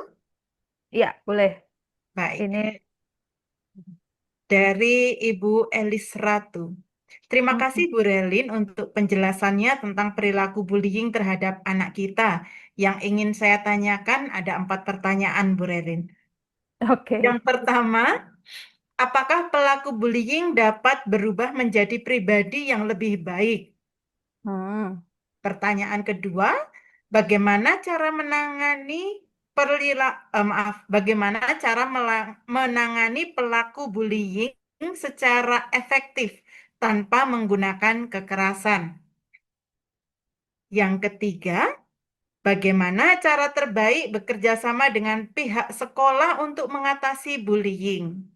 Yang keempat, kapan dan bagaimana mencari bantuan profesional untuk menangani masalah bullying di lingkungan kerja dan pelayanan? Itu Ibu Relin. Mungkin 1 pertanyaan itu dulu ya, Bu Relin sudah mencakup 4 pertanyaan. Untuk pertanyaan yang ketiga, mm-mm, bagaimana cara terbaik mm-mm, bekerja sama dengan pihak sekolah untuk mengatasi bullying? mm-mm. Oke. Kemudian yang keempat, kapan dan bagaimana mencari bantuan profesional untuk menangani masalah bullying ini, khususnya di lingkungan kerja dan pelayanan. Itu, Bu Relin. Oke. Ini saya jawab dulu aja ya. Iya, Bu. Ya, oke. Nah, yang pertama tadi, apakah pelaku bullying bisa menjadi baik gitu ya? Apa namanya? Ya, kita percaya ya Bu bahwa dengan penanganan yang tepat, saya kira pelaku bullying ini juga bisa berubah ya, karena banyak juga kasus di lapangan para pelaku bullying ini juga menyesal pada akhirnya gitu ya. Nah, kita percaya dulu bahwa manusia itu punya apa namanya potensi baik gitu ya. Ibaratnya kalau kita dari dimensi spiritualitas waktu Adam dan Hawa jatuh dalam dosa aja kan Tuhan tidak lantas memusnahkan manusia toh gitu ya, sampai sekarang manusia masih tetap terus diciptakan gitu. Artinya ketika ada pelaku bullying pun kita percaya dulu bahwa anak ini atau pelaku ini ketika ditangani dengan tepat, dengan komprehensif dan holistik, anak ini bisa menjadi lebih baik gitu ya. Justru kalau semakin dini ya semakin baik, karena nanti kalau sudah dewasa itu kan akan semakin sulit ya, karena mungkin itu sudah mengembang menjadi karakter, misalnya bisa menjadi, apalagi kalau sudah perilaku kriminalitas ya. Tapi kita percaya bahwa selalu ada kesempatan gitu ya untuk apa menjadi baik kembali. Kalau yang di lapangan anak-anak yang saya tangani sampai saat ini gitu ya, mereka menjadi pribadi yang baik gitu ya. Maksudnya tidak lagi menggunakan kekerasan, tetapi memang prosesnya itu cukup panjang gitu ya untuk melihat bahwa, jadi kita sebagai konselor itu melihat bahwa pelaku dan korban ini sama-sama butuh ditolong gitu ya. Kemudian bagaimana menangani pelaku bullying yang efektif ya. Yang pertama memang kita tidak memusuhi dulu ya Bapak Ibu. Kadang kan eh, guru itu kan ataupun orang tua korban atau siapapun lah ya, teman-temannya itu kan gampang ya kita memusuhi pelaku bullying, itu gampang sekali kita menghakimi, kemudian juga kayak udah apa ya, ada stigma gitu, wah dia apa namanya, orang nakal, anak nakal atau kejam atau jahat dan segala macam. Nah, kita sebagai apa namanya konselor gitu ya, bukan hanya konselor ya, sebagai manusia kita lihat juga dengan kacamata empati gitu, bahwa anak ini kan si pelaku bullying ini juga butuh ditolong. Nah, bagaimana caranya biar lebih efektif ya kita ajak dia untuk apa namanya ke ruang konseling gitu ya, ataupun di situasi yang ruang aman lah ya untuk dia gitu, untuk kita dampingi gitu, sehingga dia tidak merasa ditolak, tidak merasa dihakimi, kita menerima dan kita masuk apa mendengarkan dulu cerita dia, mendengarkan dulu POV-nya dia bagaimana gitu ya. Sambil kita menggali dulu akar masalahnya apa. Jadi nggak cuman langsung bilang kamu nggak boleh pukul orang, kamu nggak boleh hina orang, kamu nggak boleh ngejek orang, bukan itu Bapak Ibu, tetapi kita gali gitu ya, gali akar masalahmu tuh apa. Mungkin dia ada masalah di emosionalnya, dia masalah ada di distorsi distorsi kognitifnya, atau dia punya paradigma yang tidak sehat, atau dia punya relasi yang buruk di rumahnya, atau dia pernah menjadi korban kekerasan juga, atau apa gitu ya. Kita gali dulu akar masalahnya. Nah, kita berangkatnya dari situ, dari akar masalahnya ini gitu, karena anak ini juga kan butuh penerimaan ya. Yang paling efektif selama ini yang saya lakukan adalah seperti itu. Sebelum saya menentukan treatment apa dan bagaimana gitu ya ke depannya, ya saya memberikan penerimaan dulu di ruang konseling. Oke, kamu pasti ngerasa dimusuhi semua orang gitu, kamu merasa dihakimi semua orang, kamu merasa disalahi oleh semua orang gitu ya, tetapi saya di sini itu menjadi temanmu gitu, yang mau menerima kamu apa adanya dan mau mendengarkan POV-mu seperti apa. Nah, dari situ nanti dia akan bercerita gitu ya. Nah, dari akar itu nanti kita lihat. Kalau memang ada masalah trauma, ya kita pulihkan dulu trauma. Kalau memang ada masalah di regulasi emosinya, kita bantu di regulasi emosinya. Kalau ada masalah dengan keluarganya, kita kerjasama, ada family therapy, misalnya begitu. Lalu cara terbaik gitu ya untuk bekerja sama dengan pihak sekolah ya komunikasi terbuka ya. Kalau di sekolah yang saya layani, kami membuat dari awal. Jadi sekolah itu ada tim Satgas Anti Kekerasan dan Bullying, itu bekerja sama dengan konselor sekolah. Guru-guru itu juga dibekali gitu ya dengan pelatihan-pelatihan psikologis, kemudian juga komunikasi antara pihak sekolah juga menerima dulu. Jadi hati-hati ya, karena jangan sampai kita pihak sekolah yang denial atau kita cenderung apa namanya menggampangkan gitu, misalnya itu cuma kenakalan anak-anak kok Bapak Ibu, itu cuma anak-anak aja biasa. Jangan gitu ya, apapun laporannya ya kita terima dulu gitu. Jadi bekerja sama dengan pihak sekolah adalah komunikasi. Kitanya sebagai orang tua juga tetap tenang dulu, kita membuka diri, kita diskusi gitu ya dengan pihak sekolah. Dan hati-hati juga jangan sampai, ya saya paham sebagai orang tua korban tuh pastikan emosi ya ngelihat anak kita dibully sama orang lain gitu, tetapi kita perlu tenang dulu juga untuk menyikapi ini sehingga nanti pihak sekolah juga bisa bekerja sama dengan lebih baik melalui apa, pertamanya ya komunikasi ya, dikomunikasikan dengan lebih baik gitu. Dan bersyukur kalau di sekolahnya sudah ada tim Satgas Anti Kekerasan dan bullying gitu ya. Jadi tidak hanya menangani ketika sudah terjadi, tetapi sudah proaktif dan aktif juga mengkampanyekan untuk pencegahan gitu. Kemudian kapan apa namanya waktu yang tepat untuk mencari bantuan profesional khususnya dalam pelayanan dan dunia kerja. Ya ketika memang itu sudah ini ya apa namanya si korban sudah merasa cukup kewalahan gitu ya. Artinya gini, kalau saya beberapa yang kasus di tempat kerja itu ketika dia sudah apa namanya stres ya, jadi dia selalu kepikiran, overthinking dengan kondisi di tempat kerjanya, kemudian dia sudah males berangkat kerja, demotivasi gitu ya, nggak nyaman di tempat kerja, nangis nggak apa tiba-tiba nangis gitu ya, merasa sendirian, merasa hampa, merasa nggak punya solusi ya, itu udah cerita gitu ya ke tenaga profesional bantuan apa namanya tenaga bantuan profesional. Tapi kalau misalnya dia masih dalam tahap yang ringan, itu sebenarnya bisa bekerja dengan tim HRD gitu ya, kan biasanya HRD ini juga ada pendampingan psikologisnya juga. Apakah mungkin solusinya dia di apa namanya dipindahkan ke divisi yang lain dulu gitu ya, sehingga dia merasa lebih aman dalam pekerjaannya, atau dia diberikan support system tim pendamping rekan kerja yang sama misalnya seperti itu, atau bisa juga direkonsiliasikan gitu ya, dikondisikan oleh tim HRD, ada evaluasi bersama misalnya gitu. Tapi kalau dia memang sudah kewalahan ya segera aja gitu ya apa namanya cari bantuan tenaga profesional. Apalagi kalau sudah males kerja, males bangun, rasanya apa menarik diri gitu ya dari pelayanan, yaitu sebaiknya sih segera dilakukan ya. Dan kalaupun ada laporan gitu ya, terkecil apapun ya segera ditindaklanjuti bekerja sama dengan tenaga profesional gitu. Itu Mbak Bekti. Baik, Bu Relin, terima kasih. Mari Bapak Ibu yang lain, apakah ada yang ingin ditanyakan yang masih bergabung sebelum saya ke kolom chat lagi? Silahkan bisa raise hand.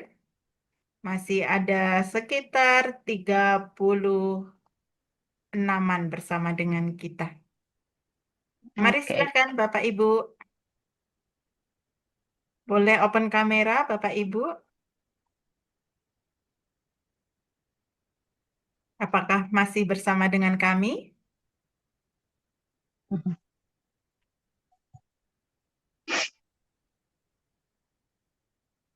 Atau mungkin sharing juga boleh bagi yang pernah mengalami atau menangani kasus bullying gitu. Biar saya juga ikutan belajar dari kasusnya Bapak Ibu. Atau tadi ada tanggapan dari penanya yang pertama tadi, apakah cukup jelas atau masih ada yang mengganjal gitu? Ibu Elis Ratu, apakah masih bersama dengan kami, Bu Elis?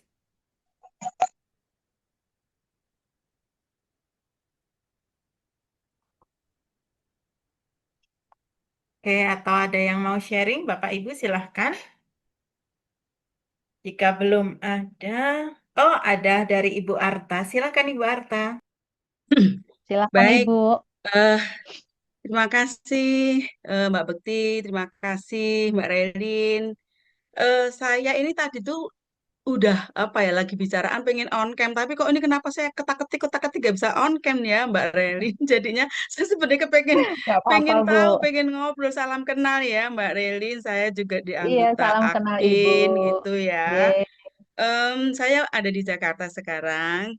Ah, Saya oke. saya memang dulu juga apa dari pekerja sosial rumah sakit ya di Mhm. Jakarta, tapi sekarang di dunia akademik lebih banyak untuk Hmm.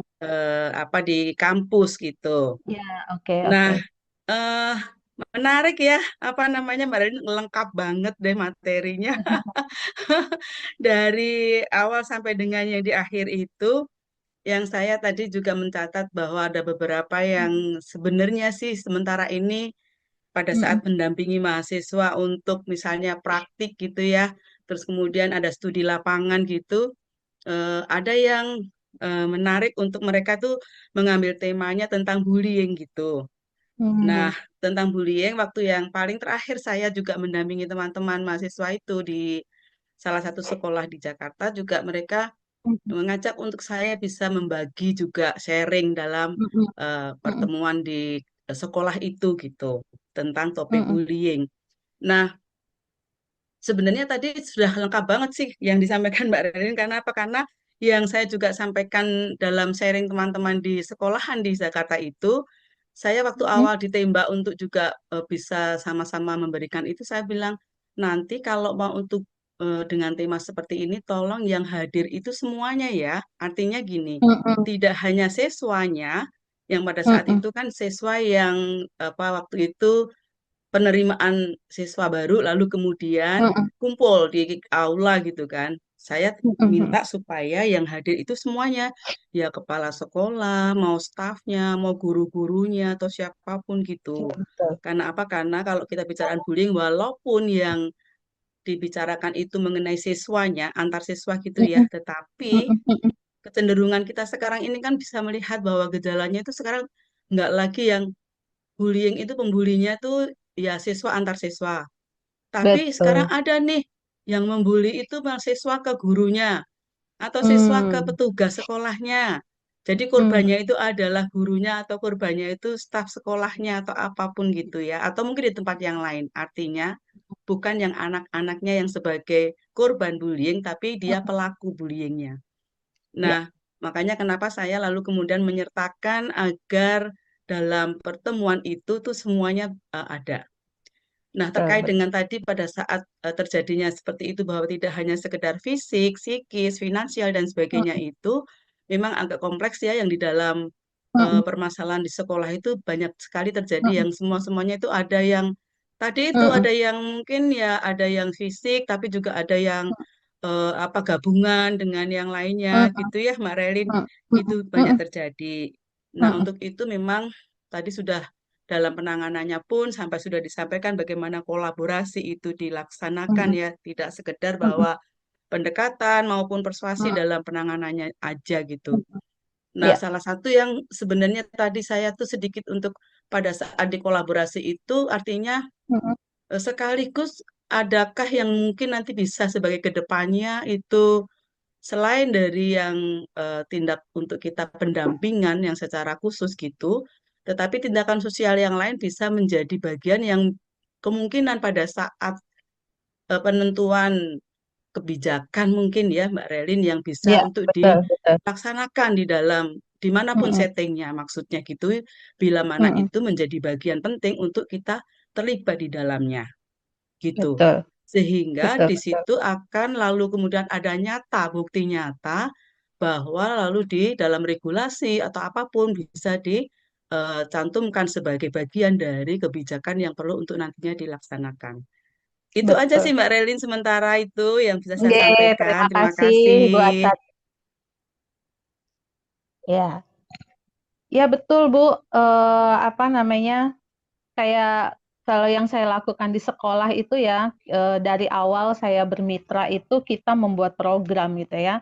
Program untuk pendampingan bagi anak-anak ini ya dijadikan kebijakan sekolah, dijadikan fasilitas sekolah gitu. Jadi kalau di sekolah yang saya layani ada apa namanya, jadwal psikologi corner gitu ya. Jadi anak-anak ini akan ketemu dengan konselor itu semua bergilir ya, semua bergantian sesuai absen gitu. Jadi bukan hanya kasus-kasus darurat saja gitu yang dilaporkan. Kemudian juga untuk anti kekerasan dan bullying itu juga kita masuk ya. Jadi apa termasuk guru-guru itu saya berikan apa ya istilahnya sedikit pelatihan gitu bagaimana mereka bisa menyisipkan gitu kampanye-kampanye anti bullying itu di kelas bagaimana mereka juga untuk lebih aware gitu ya bukan hanya itu tetapi juga ada pelatihan bagaimana bersikap asertif misalnya gitu ya.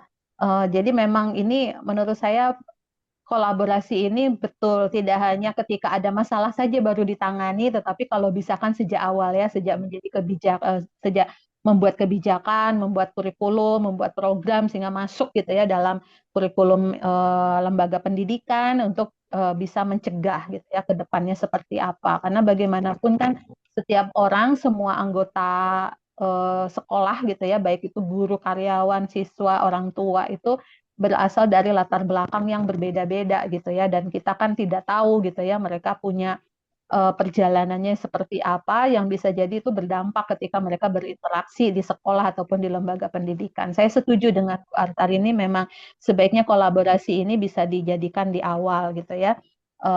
Apa bisa bekerja sama dengan konselor ataupun dengan KPAI misalnya gitu ya dengan lembaga-lembaga terkait.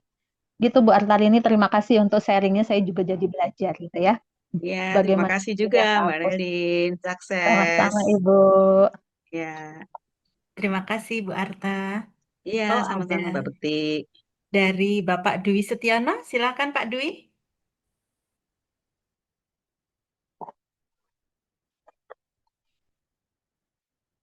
Masih Silakan Bapak mute, Dwi. masih mute Pak Dwi. Ya, selamat siang, Bu. Selamat siang. Tadi kan termasuk apa ketika anak jatuh dan diketahui ini termasuk bullying kan.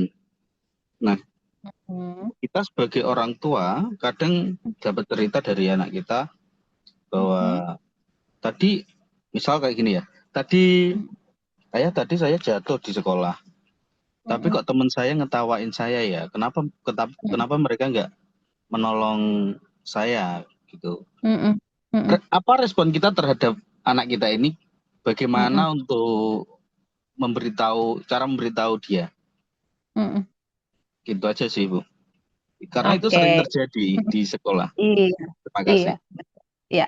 Yang pertama kita tanya dulu ya Pak, apa namanya perasaan anak bagaimana ketika diketawain itu, gitu. Kita tanya Oke. dulu, kamu waktu kamu jatuh, lalu kamu diketawain sama temenmu, itu perasaanmu apa? Kalau dia bilang ya aku malu gitu ya, aku sedih, aku marah gitu ya, kita lalu setelah itu kita validasi ya, kita validasi. Oh ya, apa namanya, perasaanmu itu ya wajar gitu ya. Mungkin kalau ayah juga jatuh diketawain gitu ya pasti malu gitu. Apa Ya, namanya? Setelah itu baru kita perluas POV-nya anak gitu ya, bahwa jadi sebenarnya kalau ada teman yang jatuh sebaiknya bagaimana Kak gitu. Ya sebaiknya ditolongin, jangan diketawain. Nah, artinya si anak kan sudah tahu ya konsep benar dan salah, empatinya sudah jalan gitu ya. Terus kita bisa sampaikan, oh ya betul. Jadi kalau misalnya besok suatu saat ada temenmu yang jatuh ya kamu jangan ketawain, kamu tolong gitu. Tapi kalau pas dia apa namanya kamu jatuh dan kamu apa namanya diketawain sama temenmu ya nggak usah, maksudnya nggak usah ngebales gimana-gimana. Coba kamu waktu pada akhirnya jatuh tuh masih ada nggak temen yang bantuin kamu selain yang ngetawain itu gitu. Nah misalnya ada sih, akhirnya aku ditolong sama si Budi misalnya gitu. Ya udah, berarti kan yang dilakukan Budi ini kan baik ya gitu. Nah seperti itu memang seharusnya. Tapi memang perasaanmu malu, perasaanmu marah itu ya wajar gitu. Itu memang tidak sebaiknya demikian. Nah, lalu setelah itu kita bantu untuk dia mengelola perasaannya gitu ya. Kita bantu dia untuk apa merilis gitu emosi malunya, emosi marahnya terhadap teman-teman yang ngetawain tadi gitu. Ya caranya bisa macam-macam ya Pak, bisa dengan apa kalau anak-anak ini anaknya usia berapa? Kalau masih SD itu bisa pakai teknik apa namanya tiup lilin gitu kan, kayak pakai 5 jari gini, bayangkan ini ada lilin yang nyala, lalu kamu tarik nafas, kamu tiup lilin satu, kamu tiup lilin dua, tarik nafas lagi, tiup lilin tiga, gitu. Jadi kita membantu dia untuk mengelola emosinya. Atau misalnya bisa juga kita bantu, ya udah sekarang kamu bikin surat deh gitu ya untuk teman-temanmu yang bikin kamu marah tadi, kamu mau bilang apa gitu ya? Karena mungkin dia nggak berani gitu ya ngomong ke depan teman-temannya langsung gitu. Nah, udah seperti itu. Jadi bisa, yang pasti kita tenang dulu dan tanyakan dulu perasaan anak kita apa ketika diketawain seperti itu, lalu validasi emosinya dan kita bantu cara dia mengelola emosinya. Itu Pak Dwi. ya baik Bu. Mm-mm. Terima kasih. Sama-sama Pak Dwi. Terima kasih Pak Dwi. Ini ada pertanyaan cukup banyak ternyata di kolom komentar, Bu Relin. Oh oke. Di Ya, kolom chat ya. iya, ada dari Ibu Siki Cita. Terima kasih atas penjelasannya. Saya Mm-mm. melihat beberapa kasus yang ada di sosial media dari para korban yang memilih untuk mengakhiri hidup mereka. Salah Hmm, satunya dengan bunuh diri atau melukai diri dengan apapun yang dianggap bisa menyelesaikan masalah karena iya. mendapat tekanan bullying. Mm, Pertanyaannya, dari kasus tersebut dapat memunculkan stigma baru bahwa dengan melakukan hal-hal yang dianggap baik dalam tanda kutip tadi, mampu mm, mengurangi tekanan bullying atau justru malah menjadi tekanan baru bagi korban. Seperti itu, Bu. mm. Maksudnya stigma apa ya? Jadi kan tadi bullying banyak yang apa namanya korban bullying pada akhirnya melakukan bunuh diri dan melukai diri sendiri gitu ya. Betul. Kemudian tadi ada apa tekanan karena karena saya ganti device ya, jadi chatnya nggak muncul di tempat saya yang tadi. Lalu ada stigma perbuatan-perbuatan baik itu bisa menekan bullying, begitu Bu? Atau gimana? Ibu Siki Cita masih bersama dengan kami, mungkin bisa langsung menjelaskan. Bisa on cam aja gitu biar saya lebih paham pertanyaannya Ibu. Iya Kak, apakah suara saya? Oh Kakak, ya si si Kicita ya, ya silakan Kak. Heeh. Ya Kak, jadi pertanyaan saya tuh melihat beberapa kasus di sosial media, bunuh Mm-mm. diri misalnya, di situ para Mm-mm. korban dalam tanda kutip melukai dirinya dengan tindakan bunuh diri itu dengan Mm-mm. pandangan mereka bahwa oh ketika saya melakukan bunuh diri ini saya tidak akan mengalami bullying lagi dari orang-orang di sekitar Mm-mm. saya. Nah, Mm-mm. akhirnya karena sudah ada di sosial media, banyak orang-orang Mm-mm. yang melihat bahwa kayaknya dengan kita melakukan bunuh diri atau melukai diri kita Mm-mm. akan mengurangi pandangan orang untuk membuli kita. Nah, makanya menyambung dari pertanyaan saya, apakah dengan melakukan Mm-mm. hal-hal tadi yang menurut korban sebenarnya baik dalam tanda kutip, itu bisa Mm-mm. mempengaruhi cara berpikir korban lainnya di luar sana, atau justru Mm-mm. itu memberikan dampak yang dalam arti lain, oh untuk korban jangan dibuat seperti ini, itu tidak baik. Gitu Kak dari saya. Oke, oke. Ini kaitannya dengan apa bullying dan kecenderungan bunuh diri ya Kak si Kicita ya. Sebenarnya ini yang ahli Pak Toto sih kemarin ya. Pak Toto sudah ngebahas mungkin ya tentang percobaan bunuhnya. Mungkin nanti Pak Toto bisa menambahkan mungkin ya Kak si Kicita gitu ya sehingga bisa lebih jelas kaitannya bullying dengan bunuh diri ini tadi. Memang sosial media ini apa ya bisa membentuk stigma kayak pedang bermata dua gitu ya. Jadi di satu sisi menghimbau agar para pelaku bullying ini berhenti melakukan bullying karena bisa membuat seseorang menyakiti dirinya sendiri bahkan bunuh diri. Tetapi di sisi lain bisa muncul stigma kayak oh ya udah kalau gitu bunuh diri aja biar nanti bullyingnya nggak terjadi lagi gitu sama saya. Nah ini juga lalu nanti para korban yang sekarang sedang mengalami pembulian kayak dapat inspirasi gitu ya. Oh berarti kalau karena aku sekarang juga sedang tertekan, ya udah aku, melakukan apa, menyakiti diri sendiri juga gitu ya. Nah itu, memang kayak apa namanya, dilema juga gitu ya, sosial media ini karena informasi kan sedemikian banjir ya. Ya sebenarnya sama Kak kayak apa, edukasi-edukasi kesehatan mental ya. Kesehatan mental itu kan sekarang di sosmed sudah sangat marak ya.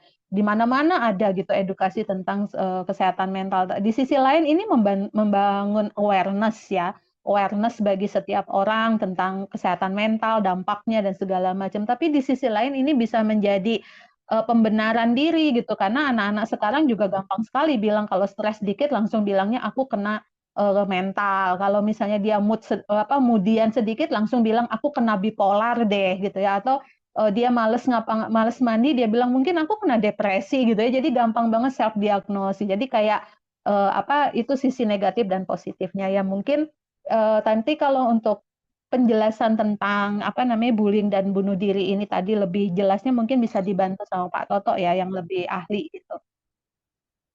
Mm-mm.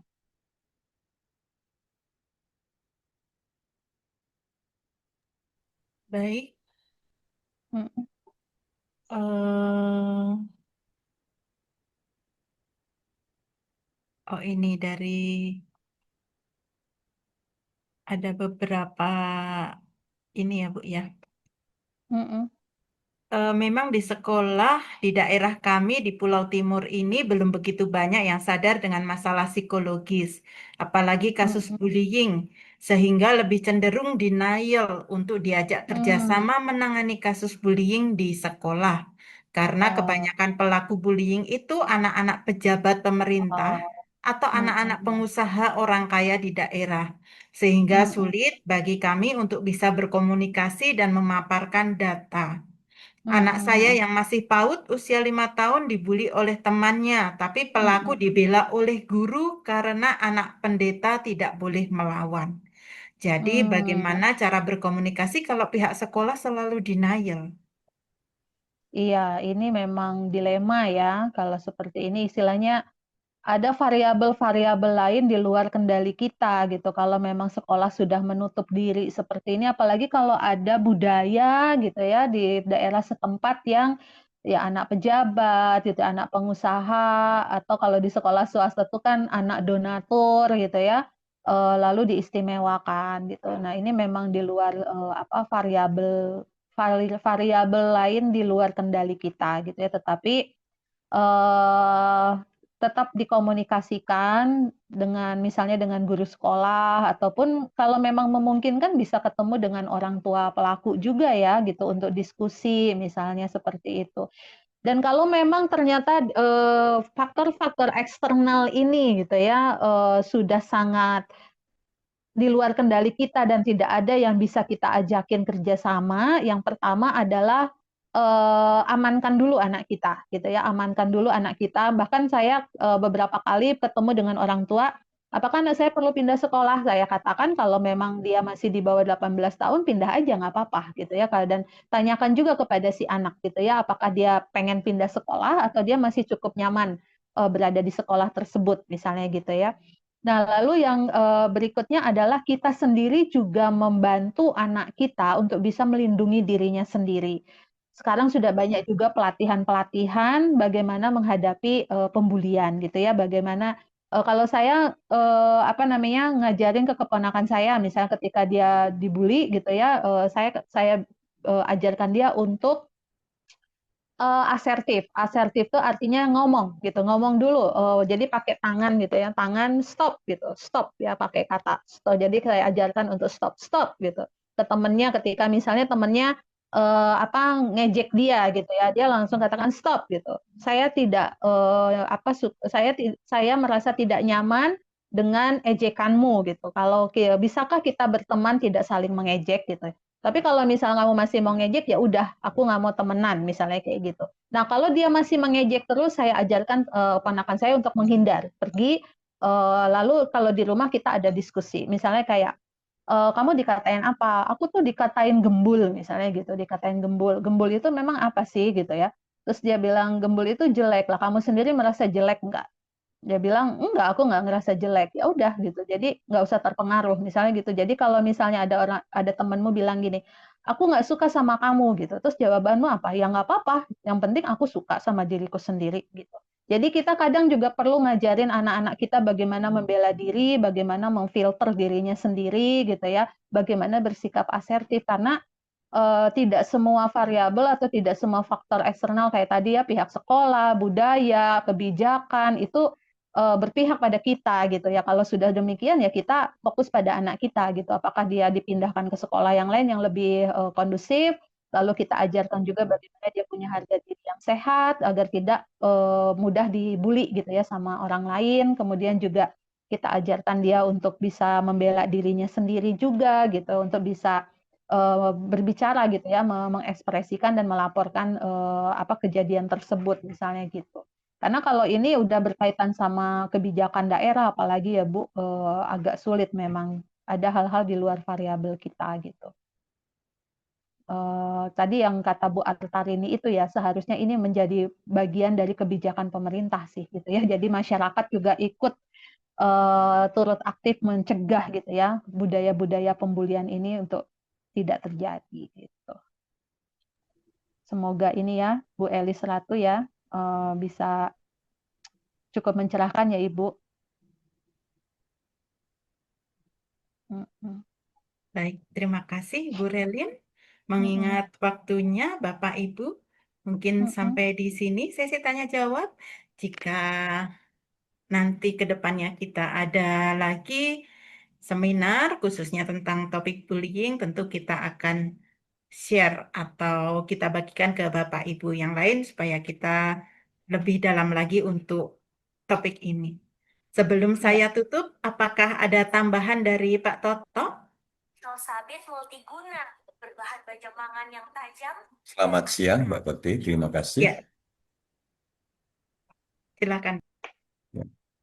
Bapak Ibu yang masih hadir, tentu kalau nanti ada usul-usul untuk topik baru kita akan tampung dan mungkin tahun depan kita lakukan bersama-sama melalui seminar online juga.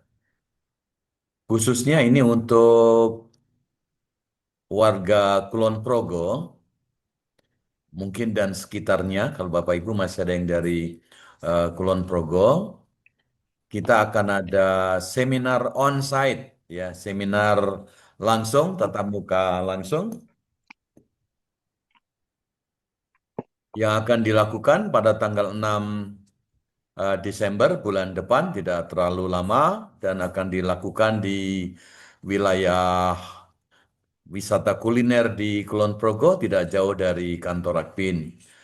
Dipersilahkan datang, kalau Bapak Ibu yang dari Kulon Progo mendaftar nomor 1 sampai nomor 25 gratis. Sesudah itu harus sedikit kontribusi untuk Akpin. topiknya tidak jauh-jauh dari topik yang kita bicarakan hari ini tentang bully untuk anak-anak, sekaligus juga kaitan antara bully dengan bunuh diri, karena di Kulon Progo sendiri juga hampir selalu ada kasus-kasus bunuh diri. Terima kasih. Terima kasih tambahannya Pak Toto. Berikut saya share acara kita tanggal 6 Desember secara onsite seminar bersama Ibu Relin, juga Pak Toto, dengan topik bullying di sekitar kita, lalu sikap kita bagaimana? Topik seminarnya mengenal bahaya bullying anak dan penanganannya, kaitan bullying dengan kecenderungan bunuh diri, seperti yang sudah dijelaskan Pak Toto tadi.